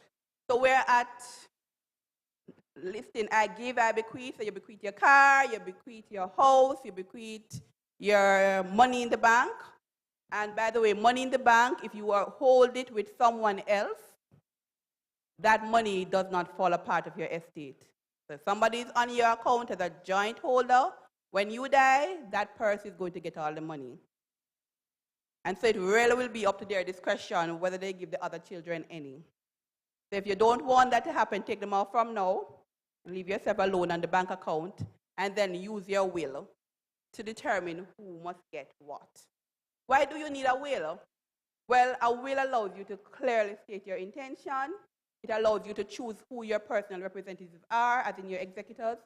Because if you don't make a will, then the Intestate Estates Property Charges Act kicks in, and the law determines who must be your beneficiary, who will be your representative. So, and your representative under the Intestate Act is your wife, your children next in line, and if there are no children, your mother and your father. And I've found situations where a spouse that you have been separated from now becomes in charge of your estate simply because you did not make a will. Or a spouse who you have no relationship with is entitled to a half of everything that you have, even though you have never spoken to them for the last 10 years. And so they end up getting, because the law says that they must get a half. So if you don't want that to happen, name who you want by doing a will. Your will carries out your wish. No one has to assume what you wanted. No one has to tell lies about what you wanted, because your will clearly say what is it you want. Also, when you have a will, your executor can take charge of your assets immediately. So, for example, if you had a house and you are renting it, even without a probate, your executor can start collecting rent, so that your children can continue to use that rent money to go to school, right? When you don't make a will, the matter, when you have children under 18, has to be referred to the Administrator General's department. It takes a long time because the Administrator General has to do investigation to check where your assets are, because you would not have listed them. Your will would have listed what your assets are. It would have been clearly listed, and so the turnaround time in terms of getting a probate from the court is a lot quicker because you already have all the information in place. A will allows you basically to give almost any instruction. You can say how you want to be buried. I want to be buried in my pink frock under the mango tree at the back of my house. I want my body to be cremated and be thrown under the pear tree. You get that kind of leverage in your will, all right? So finally, when you go down to the bottom of the screen, it says, all the rest and residue of my estate. Now, that is the most important clause in any will. It is called a residuary clause, right? And what it does is that it captures anything that you forget that you have, or anything that you may get after you make the will. So say, for example, I buy a car, a new car, after I made the will. I don't need to worry, because my residuary clause says that anything else that I have, I want my husband and my 2 children to get it. So it is captured in the will. The residuary clause catches any situation. For example, when I made my will in the beginning, I never had any children. So it will still capture them at the end, or I only had 1 child, you know. So the residuary clause is very important for capturing anything, whatsoever, wheresoever situated. And finally, the most important thing, how you sign. So the Wills Act basically mandates that for a will to be valid, you have to have certain things in place. So the testator must sign in the presence of 2 witnesses, right? 2. So what a lot of people do is that they go and they find a JP and the JP witnesses, and they think that they are good. That's not good. It must be a JP and somebody else. 2 witnesses. Secondly, the witness must not be a beneficiary. So it doesn't invalidate the will, but if the person is a beneficiary and signs as a witness, they are going to lose their gift. So don't use anybody who's going to get something to be a witness. Don't use their husbands or anybody who is close to them, just in case there is anything about undue influence. And then both witnesses must be present at the same time. When I'm signing, the 2 witnesses must be there. So don't take it and carry it to 1 witness today and tomorrow take it to another witness. They must both be present. And the reason for that is that if the will is called into question, then the witnesses will be called to court to say that both of us were present at the same time. So it's very important, the witnessing part of the will. Because if it is not witnessed, as beautiful as your will is, and no matter how many pages you have, it will be invalidated. And finally, at the end of the page, at the foot of the document, is where the testator signs. So if you have a 2-page document, the testator is to sign on the 2nd page with the 2 witnesses below. If you have a 3-page document, the testator is to sign on the 3rd page with the 2 witnesses witnessing the signature below. All right? That's it. Thank you so much.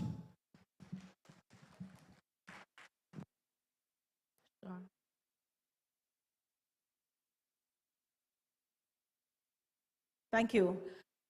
You mentioned 2- and 3-page documents. Do the bottom of the other pages, do they need to be initialed? No, they don't have to. Okay. No. So we'll take it. At the end of the document. All right, thank you. Yes. Yes, they should be numbered. Yes.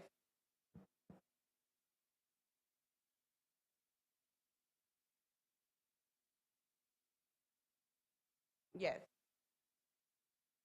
But the law really just says that he needs to sign at the end of the document. Any other questions? No? Okay, then thank you so much. Thank you, Georgette. Very informative presentation. Okay, so Georgette has just taken us through estate planning and wills 101. Just before our next presenter comes up, Andre Robb, and this will be a continuation of Georgette's presentation. Andre is the CEO of Wills and Tomorrow, and so he will be probably a little bit more practical in how we actually get this thing up and going. But let me see the hands of those persons sitting here, and let me speak in the affirmative, that currently have a will in place. All right, so can I tell you people online? Less than 1/10 of the persons sitting in here have a will. So the legal team is, yes, you place your testamentary trust, okay. So our legal team is in-house today. They're upstairs. Also upstairs with our legal team is COK and the NHF. We're going to invite everyone online to come on down to access the services.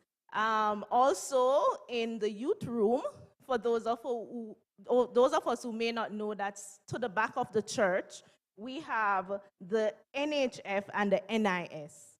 So please do come on down by now. We should have finished all our Sunday chores, and so we can come down and access these wonderful services. Okay, junior room, NHT, NIS. Okay, thank you. Over to you, Andre. All right, good afternoon, everyone.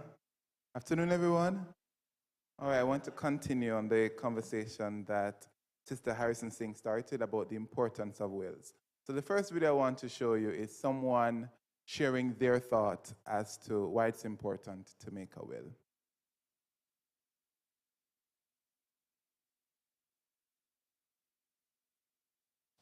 I think Will and Tomorrow is a fantastic service. I've already referred a few people, recommended that they start creating their will. It's a valuable and needed service. There are so many people that die without leaving a will. And making the process easier to understand and easier to actually follow through, I think will help people really start to take control of what should happen to their assets when they die, what they want to see happen, and avoid a lot of the legal challenges and family problems that do occur. So I think Will and Tomorrow is just so needed, and it's the right time for it. All right, so Bianca just said that she thinks it's a good time for us to make a will, and we just got a lot of insight into the details of what is included in a will and all that process. So what I would like to share with you is to kind of get you over the line if you've been considering it. You know, it's something that we put off very easily, and you might be wondering, what is Will and Tomorrow? Why is it something that we have invested in creating? Essentially, we are a technology company that uses wills and other wills primarily at this moment to make it easier for people to create this document. So our website, willandtomorrow.com, is somewhere you can go and learn as much as you'd like to learn about making a will and the different parts that are involved in the process. We have a mission that we would like to have the passing on of assets to be easy. And that's why we use technology to do it. Of course, we have different ways that you can make a will with the will form, going directly to the attorney. But sometimes people want to learn a lot before they make a decision. And so we've created videos. You can talk to us through the live chat feature on our website. And you can be confident that what you will be doing with our platform is something that will meet your needs. All right, so I want to move on to just talk about the number one reason why we find people coming to Will and Tomorrow to actually make their wills, especially because we use the online platform and younger people are more comfortable doing it online. We talk to them about the importance of having guardians and trustees. So in this video, our legal lead kind of explains the importance of guardians and the kinds of information that's needed to nominate a guardian. As part of step 2, we also ask about identifying guardians for minor children and other dependents. You might already know who guardians are. These are responsible people who you will choose to take care of your children or other dependents in your absence. Minors and dependents need someone to take care of them, to see to their well-being, and to act in their best interest while they are able to do so. We ask you to identify if anyone you are including is a minor, meaning they are under 18 years old at the time you are making your will, or if they are dependent, that is anyone who is unable to take care of themselves, whether they are 18 years older or not. We also ask that you name at least 2 people who will act as their guardian in your absence. Using your will to appoint capable individuals who will have agreed to be guardians is one of the best benefits of making a will. Giving this step careful consideration and providing accurate contact details will allow your desires for guardianship to be correctly included. You need the full name, address, occupation, contact number, and email address for your selected guardians. Just remember that you'll have to ask these persons for their consent to include them as guardians. People often ask trusted relatives of the minor, for example, a minor's godparents, healthy grandparents, or close-knit family friends to act as guardians. All right, thank you, Shante. So yes, if you have children under the age of 18 or if you have an adult who is also a dependent, you can use the provision of appointing a guardian or guardians in your will. And then another thing that's related to appointing guardians, and the last thing that I will touch on in the continuation of this presentation, is talking about trustees. So we'll have Shante give us a brief introduction to that as well. As part of step 2, we also ask about identifying guardians for minor children and other dependents. You might already know who guardians are. These are responsible people who you will choose to take care of your children or other dependents in your absence. Yes, let's go to trustees.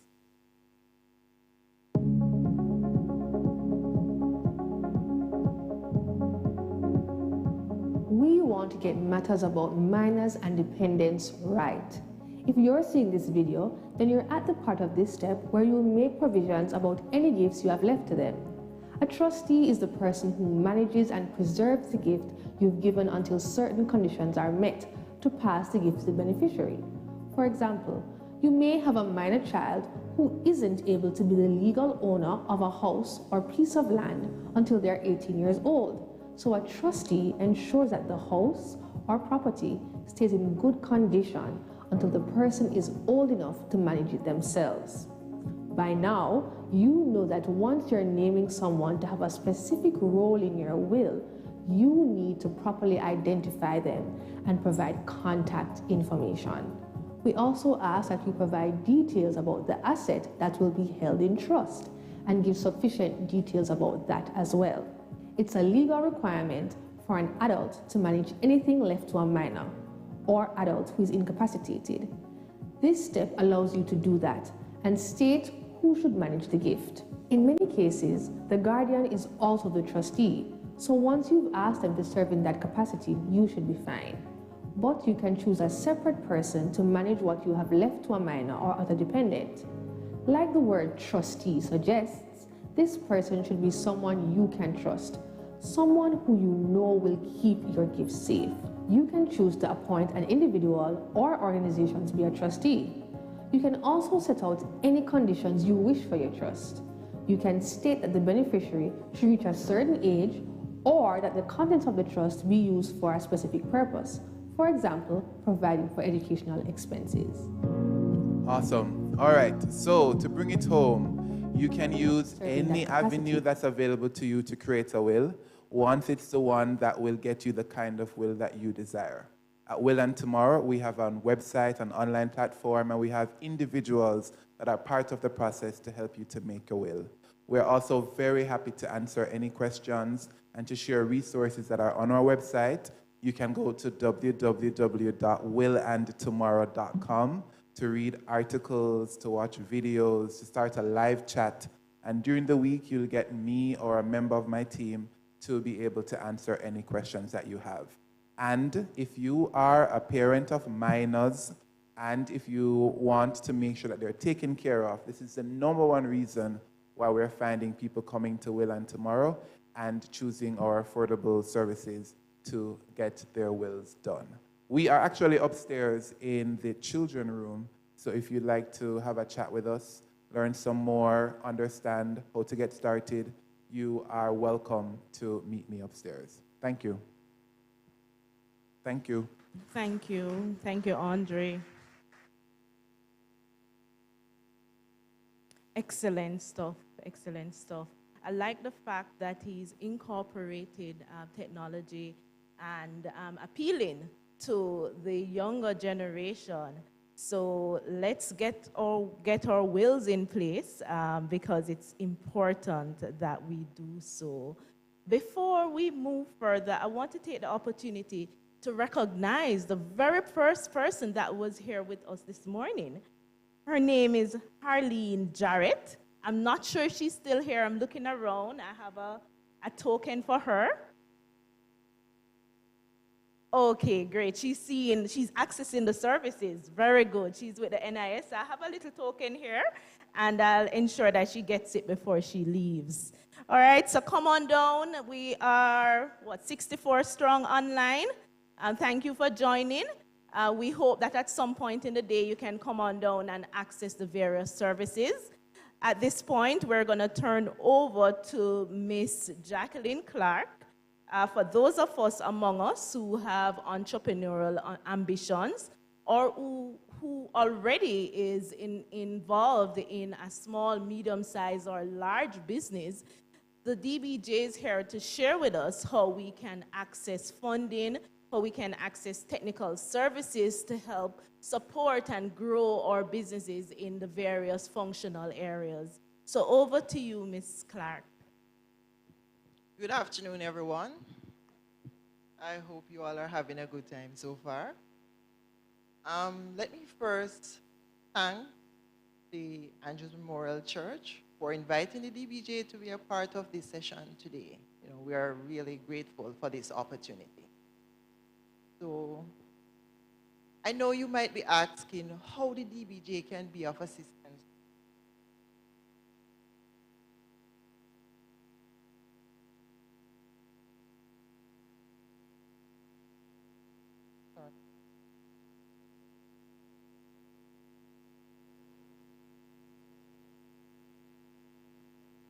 All right, so my presentation this afternoon will focus on one of the services that we provide, which is access to financing through our different loan products, specifically the 3 new products that were recently introduced to the market. I am hoping that most of you will at least know something about the DBJ, but I'll just briefly explain, give an introduction on the DBJ. So the DBJ has been around, So the DBJ has been around from 2010, resulting from the mergers of a number of developmental entities such as Agricultural Credit Bank, National Development Bank, and the National Investment Bank. So the DBJ currently is a corporation that is wholly owned by the government of Jamaica. And as a result, it is mandated to foster economic growth and development to the Jamaican economy with emphasis on entrepreneurship, job creation, social and financial inclusion. So some of the services that the DBJ provides are loan, credit guarantees, and grants. DBJ's primary method of operations are that our products and services are channeled through financial intermediaries and business development organizations. So what do I mean by financial intermediaries? So for instance, our loans are channeled through the microfinance institutions, and examples such as a Jane Small Business Loan, Alaska Financial Loans, or the AFIs that we call them, meaning the commercial banks like a NCB, Sagicor, you name it, and the credit union, down to the entrepreneur or the business. So DBJ provides loan products to a number of sectors, and I've just listed a couple of them, namely agriculture, energy, healthcare, retail and distribution, and our loan products can be used for services such as, the establishment of crops and livestock, for the purchasing of machinery and equipment, or even to purchase property for operation of the business. So generally, the criteria for a sub-borrower, meaning an entrepreneur or a business, to access DBJ loans, they need to be registered and operating in Jamaica, meaning registered with the Companies Office of Jamaica, be tax compliant, and for the project to be technically and financially viable, and you would also require an equity injection between 10 to 30%. Now, everybody has been impacted by the pandemic, and hence our latest loan programs are geared toward, helping these specific sectors to build back and also provide them with an opportunity to expand their operations. These loan programs, however, are coming off the heels of the DBJ Serve or the DBJ Recovery Loan, which was introduced in September last year in collaboration with the Ministry of Finance to help businesses who were badly impacted by the pandemic. And so now this is a continuation with targeting 3 sectors: the entertainment sector, the transport sector, and the agriculture sector. So I'm just going to go through each one of them. So for the entertainment sector, it is being offered through 2 lines of credit: the micro line of credit or the SME line of credit. And what do I mean by that?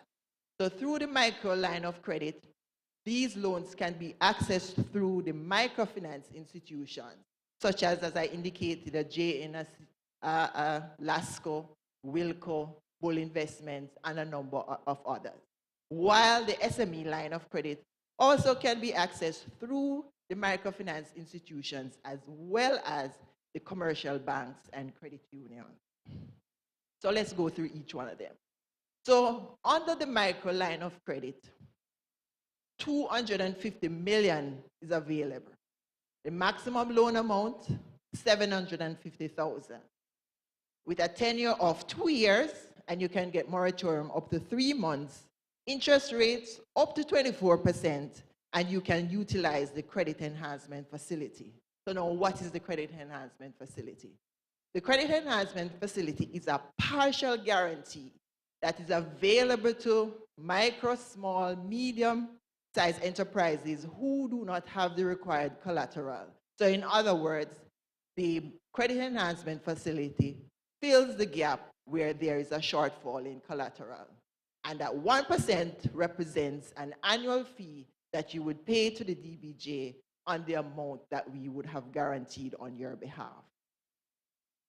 Next, and this loan can be used for working capital support, refinancing of existing loan, as well as for capital expenditure. And who are we targeting? So you have the food vendors, you have the clothes vendors, fish fry promoter, the taxi operator. So through the SME line of credit, under the microfinance window, you can get up to a maximum, 100, just to say 100 million is allocated. The maximum loan amount is $5 million. You can get up to 2 years to repay, moratorium of up to 3 months, and interest rate up to 20%. And again, you can utilize the credit enhancement facility. Now, through the AFIs, meaning the commercial banks, credit unions, you can get up to $10 million to be repaid over 5 years with 3 months moratorium and interest rate up to 10%. And who are the customers we're targeting? So again, you have the clothing stores, you have the printing companies, lighting companies, transport companies, you name them. And the loans can be used for, again, working capital, so you can stock up, because in this time there are a lot of businesses who are not able to stock up and hence are, really declining. You can use it for capital expenditure. You need a particular equipment that you need to purchase to enhance your operations, or you can even use it to refinance an existing loan. So next we have is the transportation working capital loan. And this loan is also offered through the microfinance institutions. Total amount allocated, $200 million. The maximum loan amount, $750,000 to be repaid over 2 years, moratorium up to 3 months, and interest rate up to 15%. And who are we targeting again? The taxi operators, bus operators, tour operators, and tourism transport operators.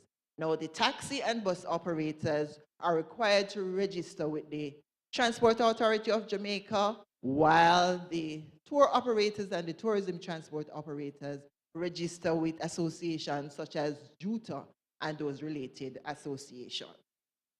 And again, these loans can be used for working capital. So a taxi driver may need a part for his vehicle, or he's not able to operate because he needs to repair his vehicle. Now he can access this working capital financing. Or what if they would have taken out an auto loan and struggling right now to repay it? So this is an opportunity that you can negotiate for better terms. So next we have the agriculture support loan. And this is offered under our micro line of credit or SME line of credit, and there's also a technical assistance component to it.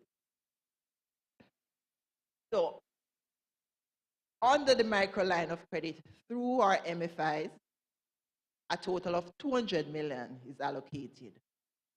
The maximum loan amount is $2 million to be repaid over 3 years, interest rate up to 25%, moratorium again up to 3 months, and you can also utilize the credit enhancement facility.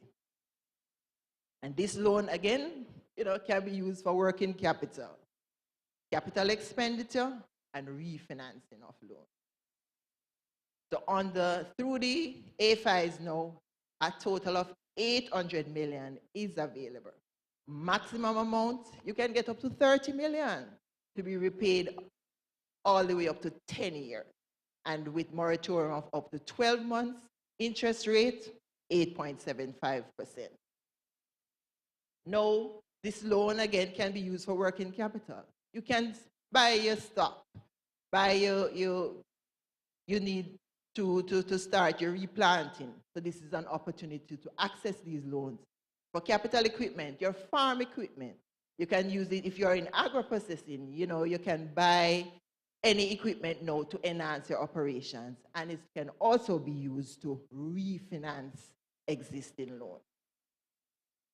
So the technical assistance component of it involves a farmer being able to access $100,000 to help with the preparation of a business plan, to give them some mentorship, or even for product development. And this will be channeled through the Agriculture Investment Corporation, the AIC.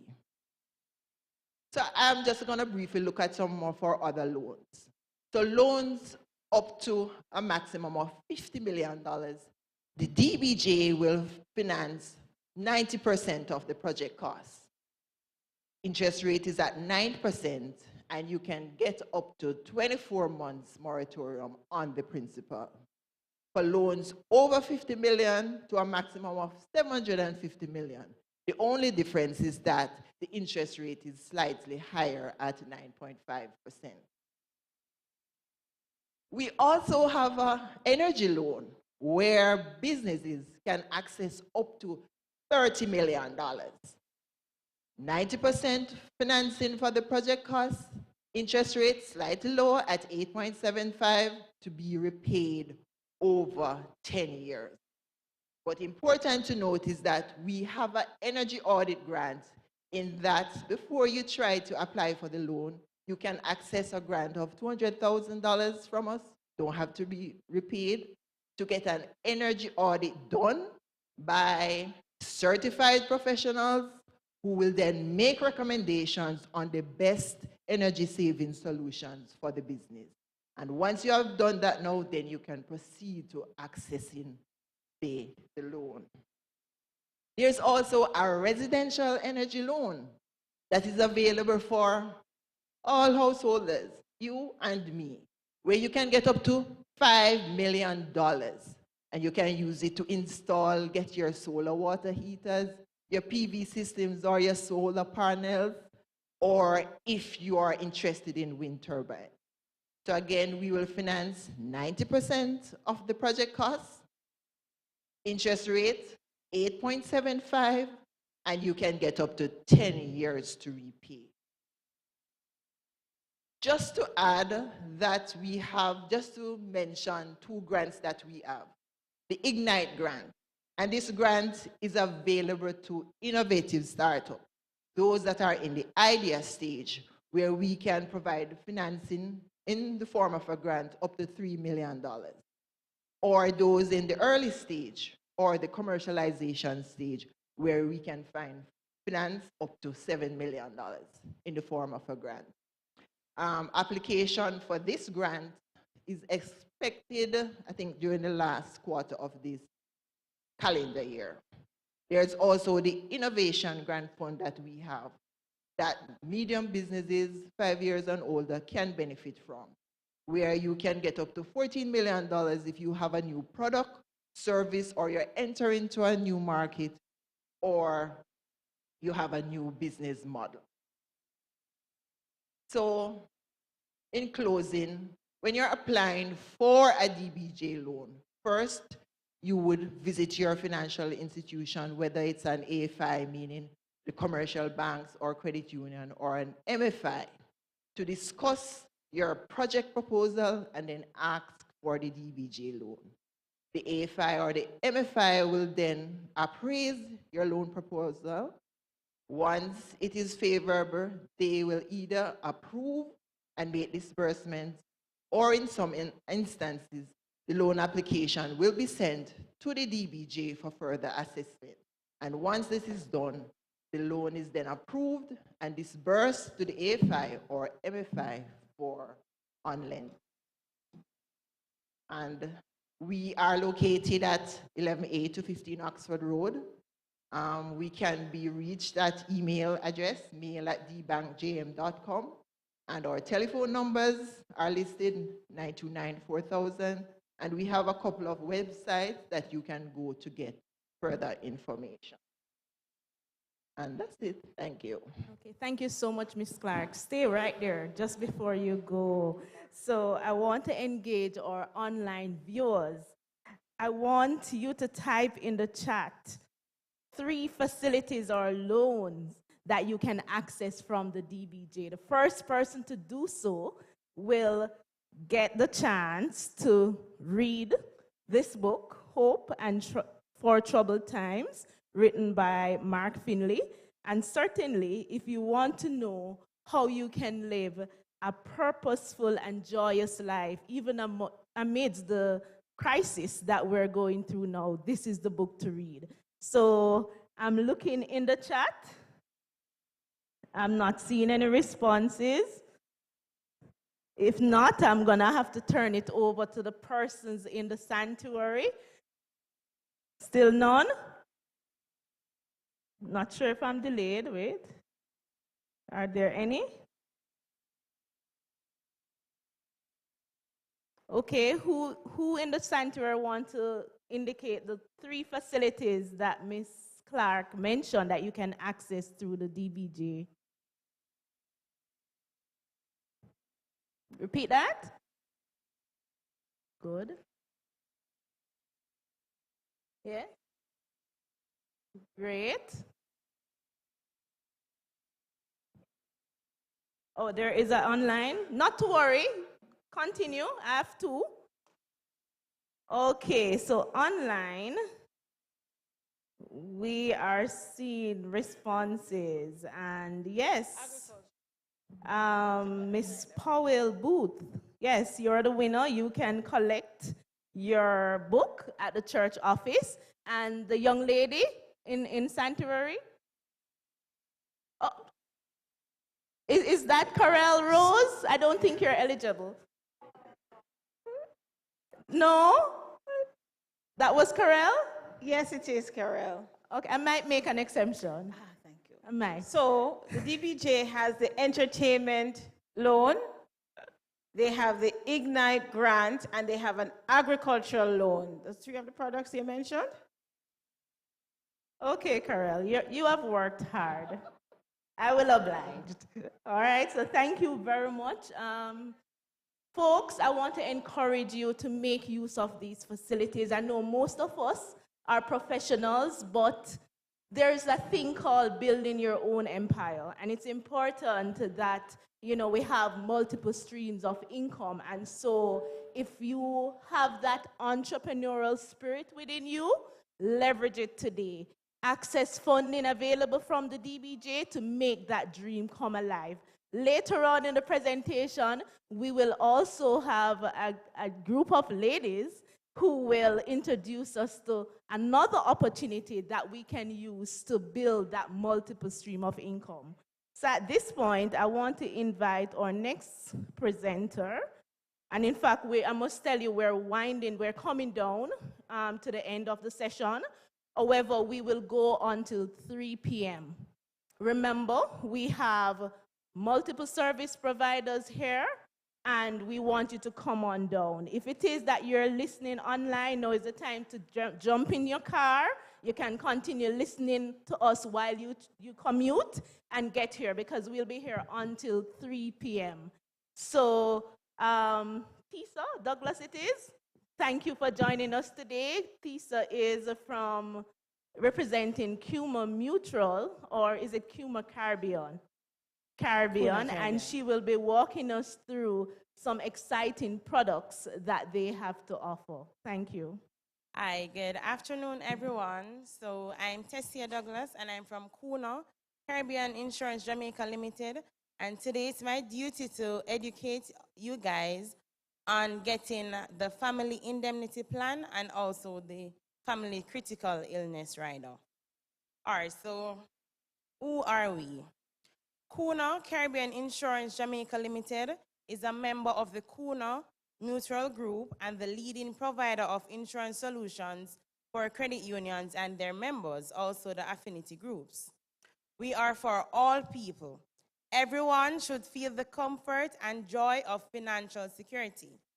Backed by our US-based parent company, Cuna Mutual Group, with over 80 years of knowledge and market insights and an asset base of over USD $20 billion, we service over 2 million credit unions and members across 12 territories in the Caribbean, including Jamaica, Trinidad and Tobago, St. Lucia, St. Vincent, Grenada, St. Kitts, Dominica, Montserrat, Curacao, and Antigua.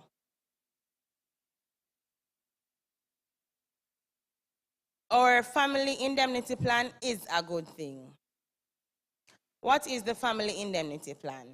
The family indemnity plan, affectionately called the FIP, is an insurance plan designed to cover up to 6 persons on a single contract.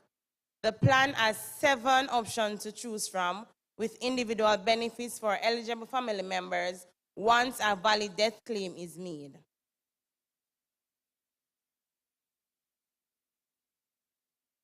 With the family indemnity plan, your members can access up to 1 million for each family member.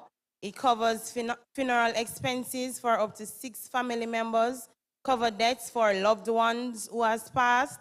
Select from 7 plan coverage options, and you can use the remaining funds for savings, etc. Who can enroll for the FIP?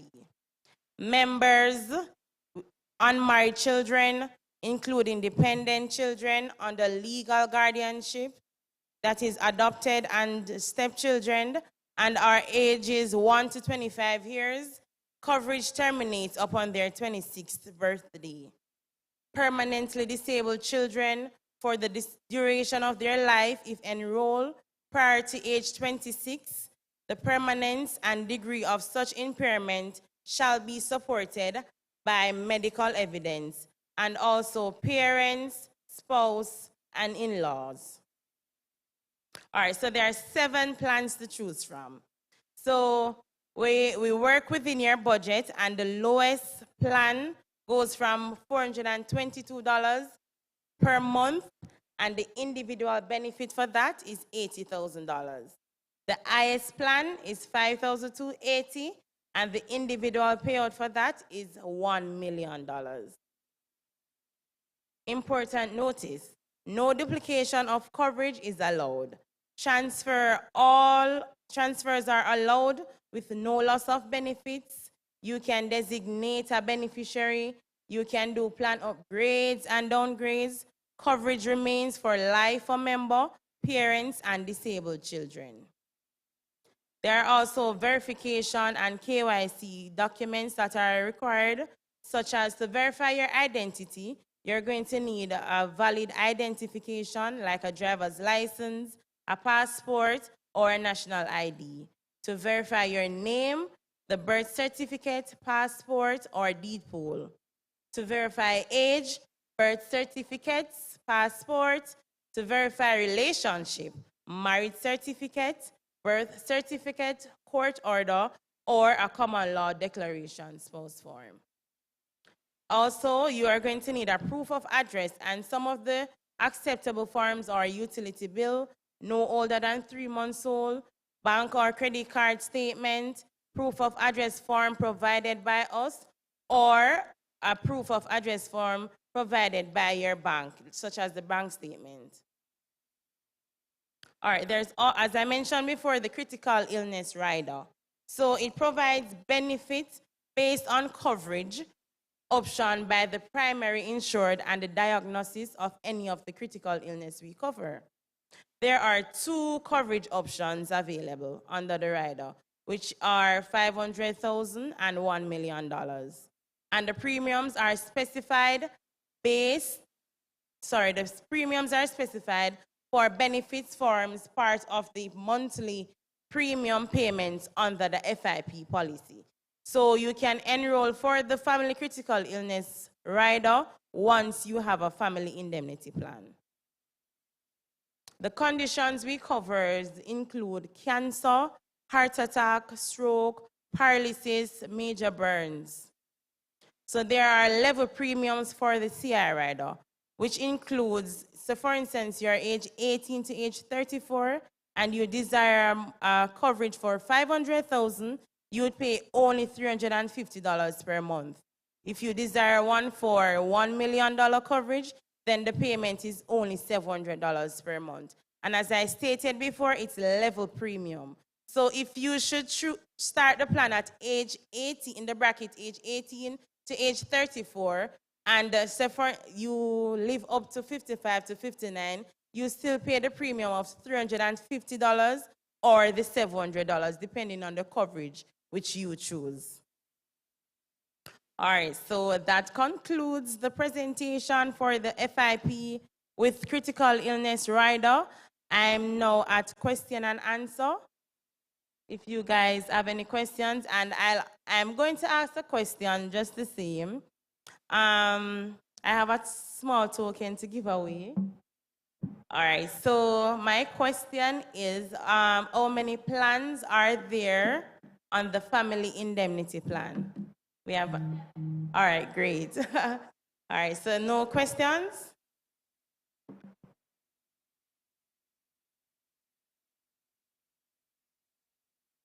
Sure. Question.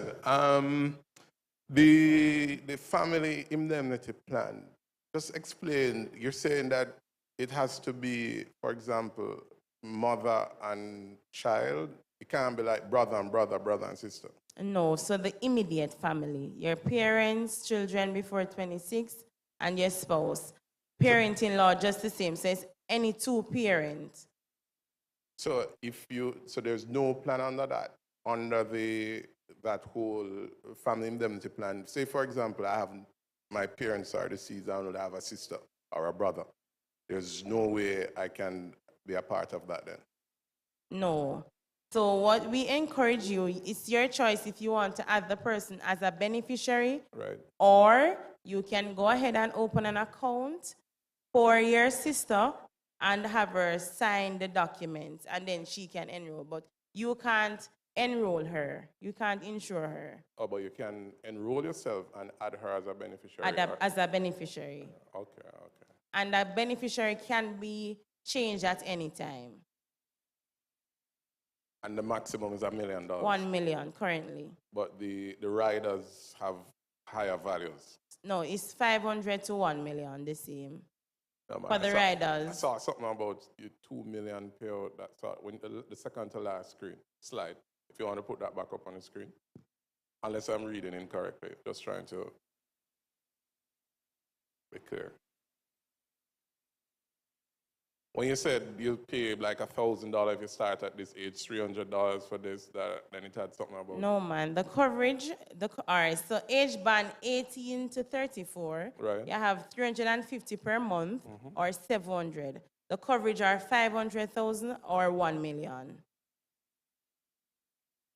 Yeah, I want to see that on the screen. Sure.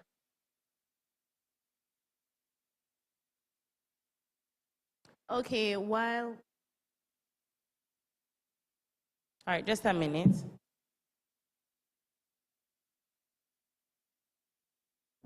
You can keep going, Tisa. Are Are there any all right, so other can questions? I take another question Yeah, sure. until? Sure. Thank you very much. Let me congratulate Kuna Mutual, Kuna Thank Caribbean you. for the excellent work you're doing. Thank Your you. products are making sense to the Jamaican and the Caribbean community. My question to you, though, is what is the cutoff age-wise? People are living longer and so require the benefit of your product. What is the age cutoff? All right, so for children, age cutoff, you have to enroll before age 26. So on their 26th birthday, they will automatically come off the plan. For parents, you'd have to enroll them before their 76th birthday. But for the parent, they're going to remain on the plan if you add them before their 76th birthday. But for children, on their 26th birthday, they will automatically come off the plan. So and then, the child can open an account with a FIP provider, do a plan, and they won't have to wait the 6 months waiting period in the event anything should occur. So I'm hinting you, people are living longer. They might join later. So maybe there's need to look at that lifespan. The life cycle is changing. So the policy speaks to that, but I'm giving you a hint. All right, I take that. Okay.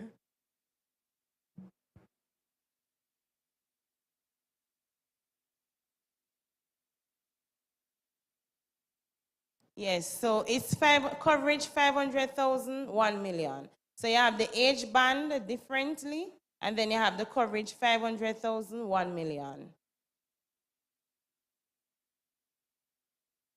Premium that is paid. That's what I'm asking about. I see the 500,000, 1 million, but you have a monthly thing here, and you have a $4 million and a $2 million there. So those premiums are paid when and what? Or that's a total premium?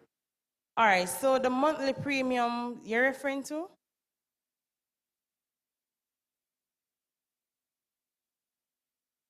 All right, so there's no 4 million. The IS is 4,490, and it's if your age band is between 55 to 59. Okay, yeah, I just get. Okay, great.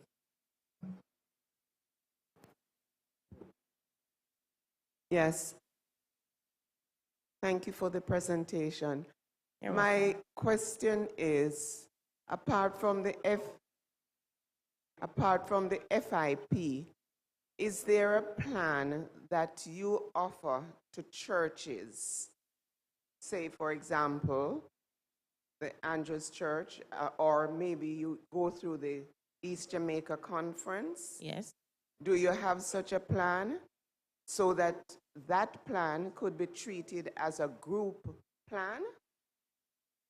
Currently, what we offer in the affinity groups, which would be like the church, is the family indemnity plan with the CI rider at the moment.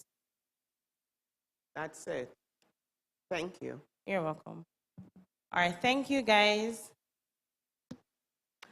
Okay, thank you very much, Tisa.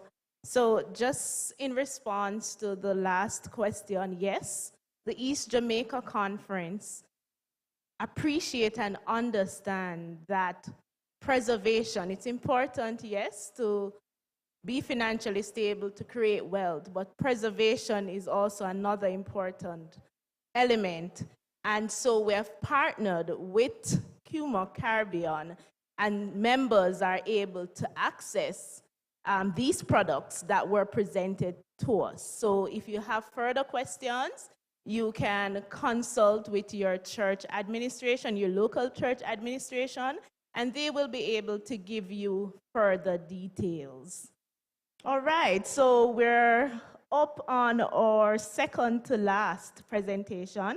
But before I introduce our speakers, I want to remind us, both viewers online and here in the sanctuary, that we have a number of partners here with us today. We have a team of legal experts, attorneys, who can give you advice on wills, drafting, and other legal related services. We have with us the COK, we just heard from CUMA Caribbean, NHF. We have the DBJ, the CFA Society Jamaica, and also the NHT and the NIS. Please, and the SAGICOR, how could I? Please come on down and take advantage, people. This doesn't happen every day.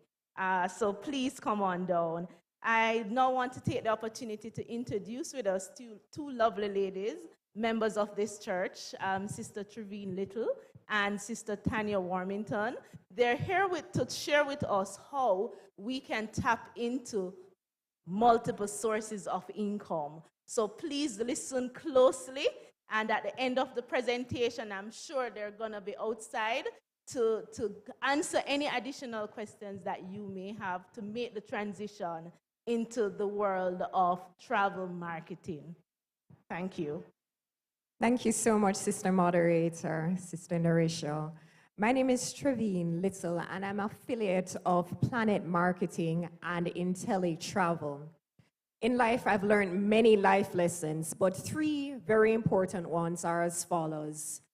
As believers, we cannot afford to rely on our bread and water, and in my case, my bread and Milo, from unbelievers. We have to own our own businesses, number one. Number two, we have to have multiple streams of income. And three, it's very important, Sister Kelsey, to keep the money within the family. We have to keep money within the family. So what am I talking about? Number one, 11 and a half years ago, I qualified as an attorney at law. But it was still very important for me to own my own business. So even though I worked for corporate for well over 10 years, I had my own practice. And so I move on to talking about multiple streams of income. I was earning from corporate, I was earning from my private practice, and very recently what we want to talk to you about is our travel business. In March of this year, I became a full-fledged travel agent. And so I love to travel, and it is my passion, but now it's taken on a different dimension because now I'm earning from my passion. The third thing I mentioned was keeping money within the family. The Seventh-day Adventist Church is my family. Are you with me, brothers and sisters? They are my family. So what does that mean? It means that when I am designing plans for my home, I'm going to a Seventh-day Adventist architect. It means that my quantity surveyor is going to be a Seventh-day Adventist. In my legal practice, the realtors that I associate with, who refer matters to me and who I refer matters to, they are Seventh-day Adventists. And now that I have discovered this viable income source, I'm empowering persons within my family to say, hey, this is an opportunity for you. Yes, I'd love for you to book your travel with me, and that will help to make me earn more. But I want to do more for you. I want to empower you to start your own business and also have multiple streams of income. So with that said, I'd like to introduce my director and sponsor, Tanya Warmington. She's a one-star director in our company. And by one-star, what it means is that she leads a team of at least 100 persons, including myself, to tell you a little more about our business. Thank you, Trevin, for that gracious introduction. Good afternoon, everyone. All right, so thank you, Trevin, for coming to share your testimony and to let people know about what we do. But before you go off, can you tell the guests, I noticed when I came upstairs, you were on your laptop and you were there busy. You couldn't even pay attention to your director. Just let the guests know what you were doing. I was upstairs booking travel. All right, thank you so much. All right, as I said, team, everyone, persons watching online, IntelliTravel is a 30-year-old company. And many persons would have heard us talking about booking travel and so on. But I want to ask a very important question. I'd like my audience to engage me. What does time, personal, and financial freedom mean to you? Anybody? Peace of mind, thank you. Anybody else? Well, for me, it is doing what I want, when I like, without have to answer to anybody. And let me just give you just a little testimonial. You know that I'm a real estate provider. I'm a realtor by profession, but real estate is not a 9-to-5 job, and it does not pay me on a monthly/weekly basis. But you see, from I started my travel business, people see me and say, wow, Tanya, I see that you step up in life. Well, God be praised for that. I'm able to sit at my desk on my phone, wherever I'm going, and book travel. Spend a few minutes and book a few travel, like similar to what Trevin was doing, and also to empower other persons to set up their own travel business. So let me get just a few minutes. So IntelliTravel is a 30-year-old company. And what they do, they know that an average person could not find $30,000+ US to set up their own travel company to get their travel credentials, such and such.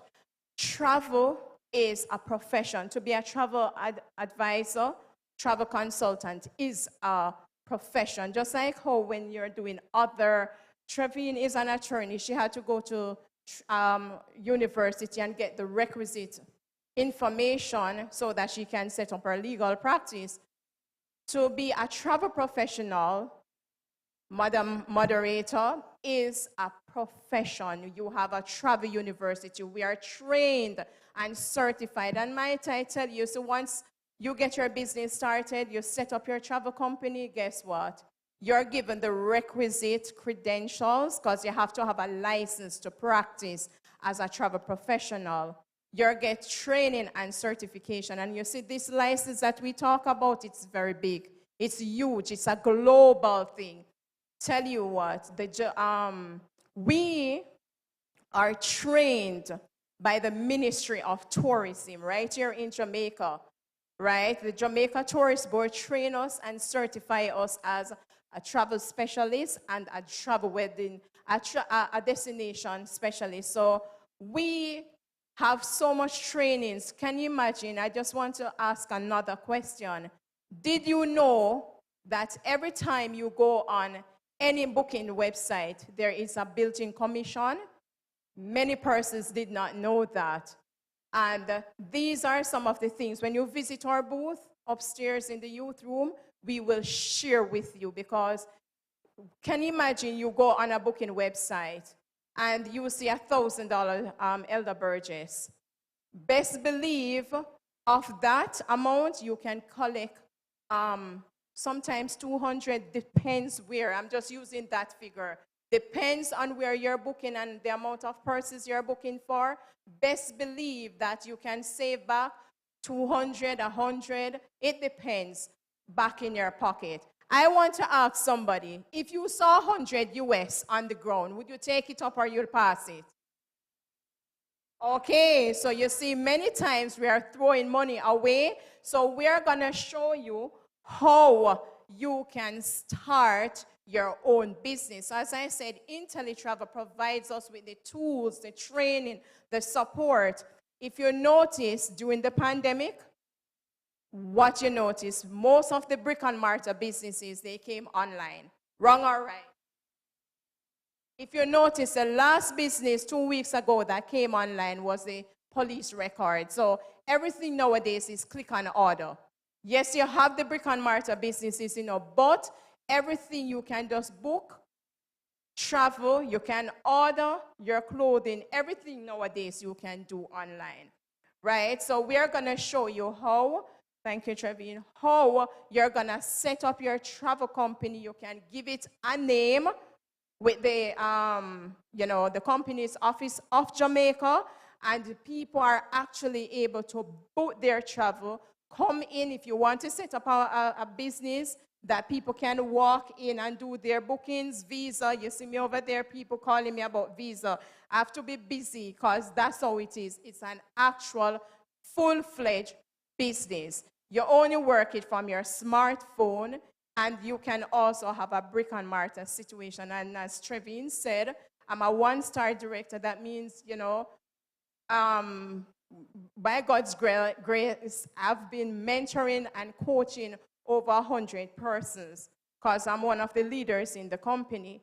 And with that said, you are able to empower other persons. A lot of persons, as Warren Buffett said, never rely on a single source of income. Invest to create. And if the pandemic taught us anything, was to do what?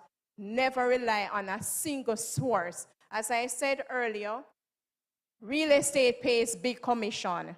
But you know what? You have to wait months for it. When I book a travel, I can collect. When I help somebody to set up their own travel business, I get a referral fee. And, with that said, I'm gonna, if you have any questions, does anybody have any question? Not yet. So you can visit our booth and let us show you how you can capitalize on the travel industry, because travel is an $8 trillion industry. Many times we hear about trillions, it's always associated to debt. But now you're gonna learn how to capitalize on the #1 income earner, because the #1 research word on the internet is what? Travel. People sitting on their desks, they're wondering where next should they go. So we're going to show you how, instead of going on somebody else's website, you can go on your own booking.com and book your travel, and you help other persons to book their own travels, and you collect. You understand? Those monies will be coming into your pocket. So if there's anything that we learn is that own a business. I heard Trevin speak about it. Own a business, right? Own something in your name. And the beauty about this business, before I take my seat, is that this business is you can transfer it to your family members.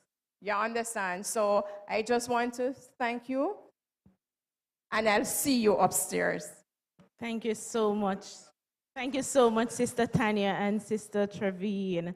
No, indeed, this is what we call financial empowerment. True to form, isn't it? So before we We're now going to move on to our last presentation for the day.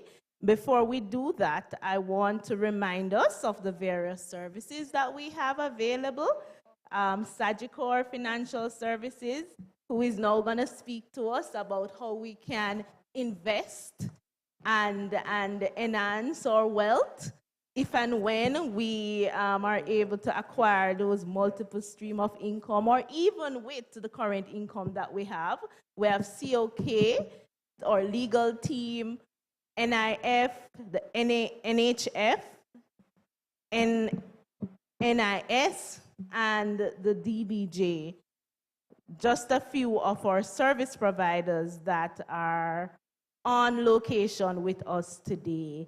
I'm going to hand over to Mr. Brian Bailey, our representative from Sagicor, who will take us through their offerings and financial advice. Morning. A pleasant good morning to everyone. All right, so we are Sagicor. At Sagicor, we have one plan and one plan only, is to make sure that you have enough money in your pocket when you need it. Now, we're going to be talking a little bit about financial security planning, so I'll speak for a little bit, and then I will invite any questions. Now, when we talk about financial security, we think about four things. We think about liquidity, we think about family security, we think about critical illness and disability, and retirement. Now, why we think about these four things? Simply because we want to make sure that you have enough money in your pockets when needed. And if we cover these four areas, we will have enough money in our pockets. Now, what's liquidity? Liquidity is making sure that you have enough liquid cash to work with. So it can be anything from having, enough money for emergency or just for everyday living and major purchases. What you need to have to be liquid is anywhere between 6 months to a year's salary put up somewhere that you can put your hands on it. So if you earn $1 million a month, you need to have anywhere between $500,000 to $1 million. And if the pandemic hasn't taught us anything, it taught us that we need to have some money put away. A lot of us lost our jobs. A lot of people end up in dire financial strain because they don't have the regular monies to spend to carry on their daily lives. A lot of emergencies pop up where you needed money right away, things they did not plan for. And this is not a magic pill. This is a thing that we sit and we plan for. Systematic savings. All right? Now, the second thing is family security. We want to make sure that if anything happens to us and we are taken out of the picture, that we have enough money, not just to take care of our burial, but in order to take care of our family. Now, family security protects the breadwinner's salary. Think about it. If you have a 2-year-old child at home, for argument's sake, and you earn $2 million a year, and you should be taken out of the picture right now, wouldn't you want that child to continue to have and to live and to have all the security that they would have had if you were still around? Exactly, you would. So you would want to make sure that your salary is replaced for the next, 20 to maybe 25 years, depending on how long you think that child is going to stay in university. So if, let's take for instance, you earn $2 million a year, And you should be taken out of the picture now. And you want to make sure that you have that salary protected for the next 20 years. That's $2 million times 20 years.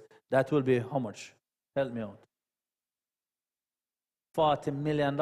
So you would have $40 million of your salary for the next 20 years been taken away from this child. You want to make sure that the child is protected. And of course, we do multiple of salary. We want to make sure that you look at your salary, you look at your dependency years of your children, your dependents. It might not be your children, it might be your parents. It might be some other loved one, it might be a brother, as Mr. Ransford was asking just now. The next thing is critical illness. Now, cancer is the biggest word in critical illness right now. At Sagicor, we cover 30 different critical illnesses, including stroke, heart attack, disabilities, tumors, but cancer is the most common and the most expensive to treat. Breast cancer is costing a minimum of $12 million right now. Prostate cancer is costing a minimum of about $10 million right now to treat. I have seen in our practice where cancer victims come in with no hope and leave with hope. There's a 23-year-old girl that was diagnosed with stage 2 ovarian cancer. That in Jamaica, they were suggesting that she do a hysterectomy to remove the cancer. When we paid her the money, she was able to find treatment overseas. That was some experimental treatment. I mean, I didn't get the explanation right. The truth is that was, what, 8 years ago. She just had her first baby recently. Without that treatment, at 23, she should have lost the ability to have children. And needless to say, prostate cancer is the most common cancer found in men in Jamaica. As a matter of fact, we have more prostate cancer per capita than anywhere else in the world. We can take care of it, but it can only be taken care of if we have coverage. And the last thing I'll talk to you about is retirement. Only 3% of career Jamaicans retire on time and with enough money. That means lawyers, doctors, teachers, bankers, insurance people, builders. I'm just calling the professions that I see in front of me right now. 3% in Jamaica retire on time and with enough money. And the only way we can get rid of this problem is to plan for it. So what happened to the other 97%? Well, some people die before retirement. That is where you need insurance to take care of your children.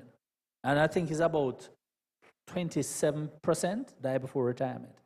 But the others, some of them have to sell the home that they work so long to build and to secure for them old age and move into something substandard because they cannot afford to keep the same home. Some people have to move in tenants in their home. I don't know about me sharing the same bathroom with people that I don't know. Some have to move in with their children. And some people have to continue working after retirement just to keep up the same lifestyle. Now, we are upstairs. We have Sagicor Investments is here, Sagicor Life is here, and we can direct you to the other institutions, whether it's banking, whether it's real estate, properties. So we have several companies within Sagicor that can take care of your business. As a matter of fact, we're not selfish. If we realize that we don't have the services there at Sagicor because we are qualified financial advisors, we will send you to the proper persons. All right? So remember, liquidity, making sure that you have that 6 months to 1 year salary saved up. Family security, making sure that you have enough insurance. And we do have a cap also at Sagicor, but the cap at Sagicor is $999 million of coverage you can get. All right? Except for critical illness that you can get up to $35 million on permanent insurance, and I think another $24 million on coupon policies on critical illness. All right? And critical illness, make sure that you have coverage, because these critical illnesses, they don't respect anybody, and they don't respect age either. We have children with cancer right now. And of course, retirement, making sure that we have, we improve that 3%. All right? So thank you very much. I don't know if we have time for questions. All right? Any questions? Yes.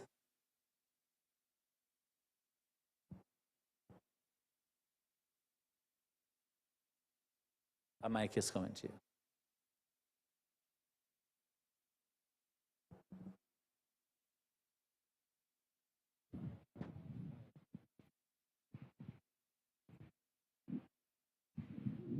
Thank you. I'd like to refer to the earlier question I asked the Puna rep. And in relation to Sagicor, what do you offer in terms of a composite plan? Or is there such a plan that a church can participate in? Okay. Whatever the name might be, so that, you know, we can be more informed. Oh, very good. No, as I said, at Sagicor, I have several companies. In Sagicor, we have a division called EBD, Employee Benefits Department. But within, under that umbrella, we have two such plans. We have churchmate and schoolmate. So within these plans, those who are with us, the employees at the school and the students at the school can be covered. And in the church, it will be the members of the church. Now, it doesn't have to be all the members of the church, but it can be, once you're a member of the church, you can be a part of the churchmate plan. Now, the churchmate plan will cover you with life insurance and also with health insurance. Health insurance is really expensive. And so under the churchmate plan, you'll be able to, I can't give you figures right now, but I can tell you it's much, much less expensive than buying individual plans. It might be that you get a little bit different benefits. It might be a little bit lower, but then you do get coverage on these plans, and you have several different types of plans on it. So you can come upstairs and talk to us. We have Mrs. Rasheen Hunter that will be there, and also Mrs. Cadine Cox Scott, which will be upstairs with me, that you can talk to us about such plans. So groups like churches can come under those plans. Go ahead. Yes, son. Me? Yes, I hear you. Very good presentation. Learned quite a lot. Thank you. I want to now focus on critical illness. Yes, sir. You gave an example about an individual, a lady who had to go overseas. Do you have any plan related to critical illness that is in US dollar component? Well, we, again, the company is large. Sagicor is a large group, and we do have insurance that we sell here in Jamaica through Cayman. That company is called Sagicor Insurance Brokers. So we do have plans in US dollars. In US dollars. Yes, and the other aspect is retirement. Yes, sir. Why is it the percentage take-up of retirement plan is so limited? Why is it Jamaicans don't buy into it at the age that they should? Okay, based on research, this is not research done by Sagicor, of course, but based on research, education. And I believe that, you know, in talking to people, a lot of people tend to get aware of retirement, either when they see their parents or their grandparents suffering through things like this, or when they get to a certain age and realize that retirement is around the corner. If you look at it, we should start planning for retirement as soon as we start to work. As soon as we get our first paycheck, you can save up to 20% of your salary tax-free. And when you do the calculation of the amount you'll save from taxes and the 20% that you'll be saving, you realize it's not much of a difference if you were paying taxes. But I believe it is education. But when people look at it, let's take, for instance, somebody at 35 who's planning to retire at 65. They only have 360 paychecks to retirement. That's short. What are you going to do with 360 paychecks to prepare properly for retirement?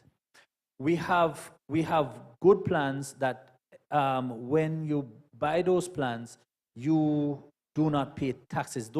That 20% or whatever it is that you decide to save, because it can be anywhere between 5 and 20%, will be taken out of your pay before taxes are calculated. So we should take up these plans. All right? I see another hand. Your question was answered?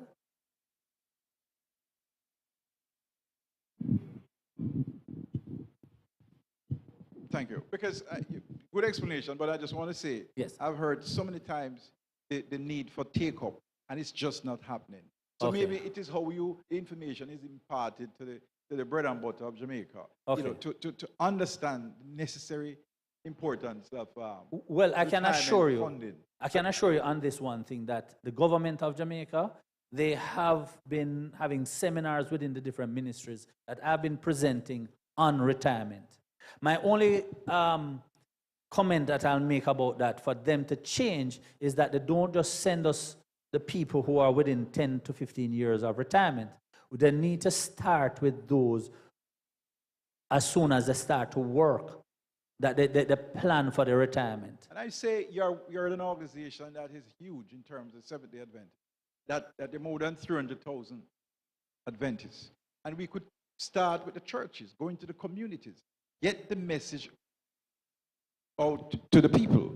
We need to get that message that is not being understood. Right. And I've said that if only 8% of Jamaicans. 3. You have 3, I have 8. So that we're making I'm glad you say 3, but I was told it's 8% of Jamaicans. 3% retire on time and with enough money. Okay. So you see, there's a need, there's a real need to get this product out there. All right. Thank you, yes, sir. Sorry, the hand at the back. Sorry. Yeah, question. Yes, sir. Just 2 questions, or it could be this one and the same. When it comes to insurance, you mentioned the young lady who had a plan and went abroad. Yes. But for example, when you're working at your organization and you have your company insurance, are there plans that offer travel insurance on that? Or is travel insurance separate, or can I have an addition to that plan? So if I'm traveling and I should get sick, I could go to a hospital. Do you offer Yes, yes. Of course. The travel insurance is not offered directly with Sagicor, but we have Advantage General, which also is owned by Sagicor, that offers the travel insurance. But your Sagicor...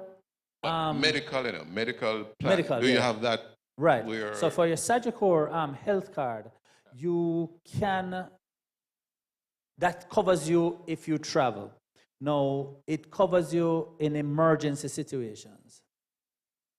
So if you travel and you're in an emergency situation and have to go to the emergency room, we will repay you 80% of what? It's a claim. You pay up and then you claim out. Right, it's a claim.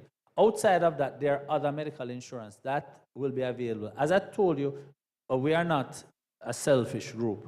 If we can find products for you which we do not have, we will find them. And there are products available that you can carry and swipe in different countries. All right. Any more questions? Right here. Okay, go ahead. Yes, good afternoon. I know that Sagicor has many attractive plans. I have a deep concern about my family security. I have met many pitfalls. I'm a person who likes to invest and save, but over time, because of my kindness, I have become down. Okay, I want to get up off my feet. What do you have, or what hope can you give in someone with a small income, starting with a small income to move up for investment? For investment, yes. Sagicor Investments is here. All right, so you can come and speak to Sagicor Investment. Carol Rose is here with Sagicor Investments, and you can speak to her. There are several ways. Yes. Specifically, I'm saying for someone with a small income. Yes, like ma'am. now, you have yeah, that. ma'am, we do have small plans that will and products that covers people with small incomes. We do. Okay, thank you. All right. Yes. All right. Thank you very much. Thank you for your questions. Thank you. We're upstairs. God bless.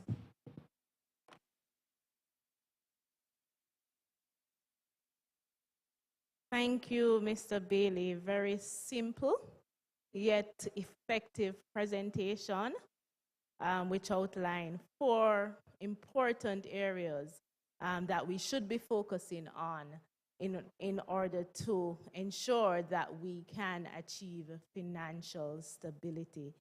What a good way to close out our presentations for the day. Do you feel empowered, people? Yes, I'm hearing yes, and I'm sure the persons online will also provide a resounding yes to that question. Before I hand over to Sister Unique, who will offer the vote of thanks, followed by Brother Raymond Cooper, who will give us the closing prayer, I just want to remind us the Andrews Memorial Seventh-day Adventist Church, we are located at 27 Hope Road. So for those of our viewers who are online, we're at 27 Hope Road. We will be here until 3 p.m. today, so you have time to come on down. Just to remind you of the list of our partners that we have with us on site, we have a team of attorneys who can assist you with your estate planning, wills drafting services. There is COK, as well as Sagicor and Cuma Mutual on the financial services product side. On the social services side, we have NHF, that's the National Health Fund. If you have critical or chronic conditions, that's an avenue through which you can save yourself funds that can be redirected so you can go over and see Brian's team from Sagicor or COK. We also have NHT if you are interested in owning your own home. The NIS is here for those persons who need to ensure that their contributions are being made, especially our self-employed members.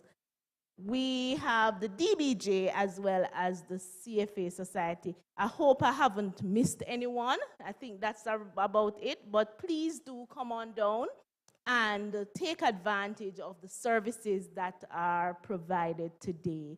So I'll now hand over to Sister Unique, who will move the vote of thanks for us. Thank you. Thank you, Nerisha. And the task remains for me on behalf of the planned Giving and Trust Services Ministries to thank all of the partners, all of our presenters that made this morning and afternoon possible. As Brian had mentioned and my brother at the back getting access or getting the information to churches. We represent such a significant proportion of the population. And so this ministry is very important, and having these events is a very important part of what we want to give back to both the church community and Jamaica at large. And we hope that you take this information and make good use of it. And so we want to specifically thank all of our partners that came today. We want to start, of course, with our stewardship team that led us off, the COK Sodality Organization, Ambassador Alun Ndombe Asambo, CFA Security, Janelle Ray Bowie, the National Housing Trust and their representative, Kamisha Smith, the legal team that is here, and in particular, the sister who presented, Georgette Harrison, Will and Tomorrow, Andre Robb, DBJ, presenter, Jacqueline Clark, thank you, CUNA Caribbean, Miss Tisa Douglas, travel marketing representatives, that's Sister Trevine Little and Tanya Warmington, and finally, our own Brian Bailey from Sagicor Life. Thank you all once again for making it here and making the event what it has been. At this time, I'd like to invite Brother Cooper to come forward to give our closing prayer as we separate, to go to the different booths or to go to our separate homes. Thank you.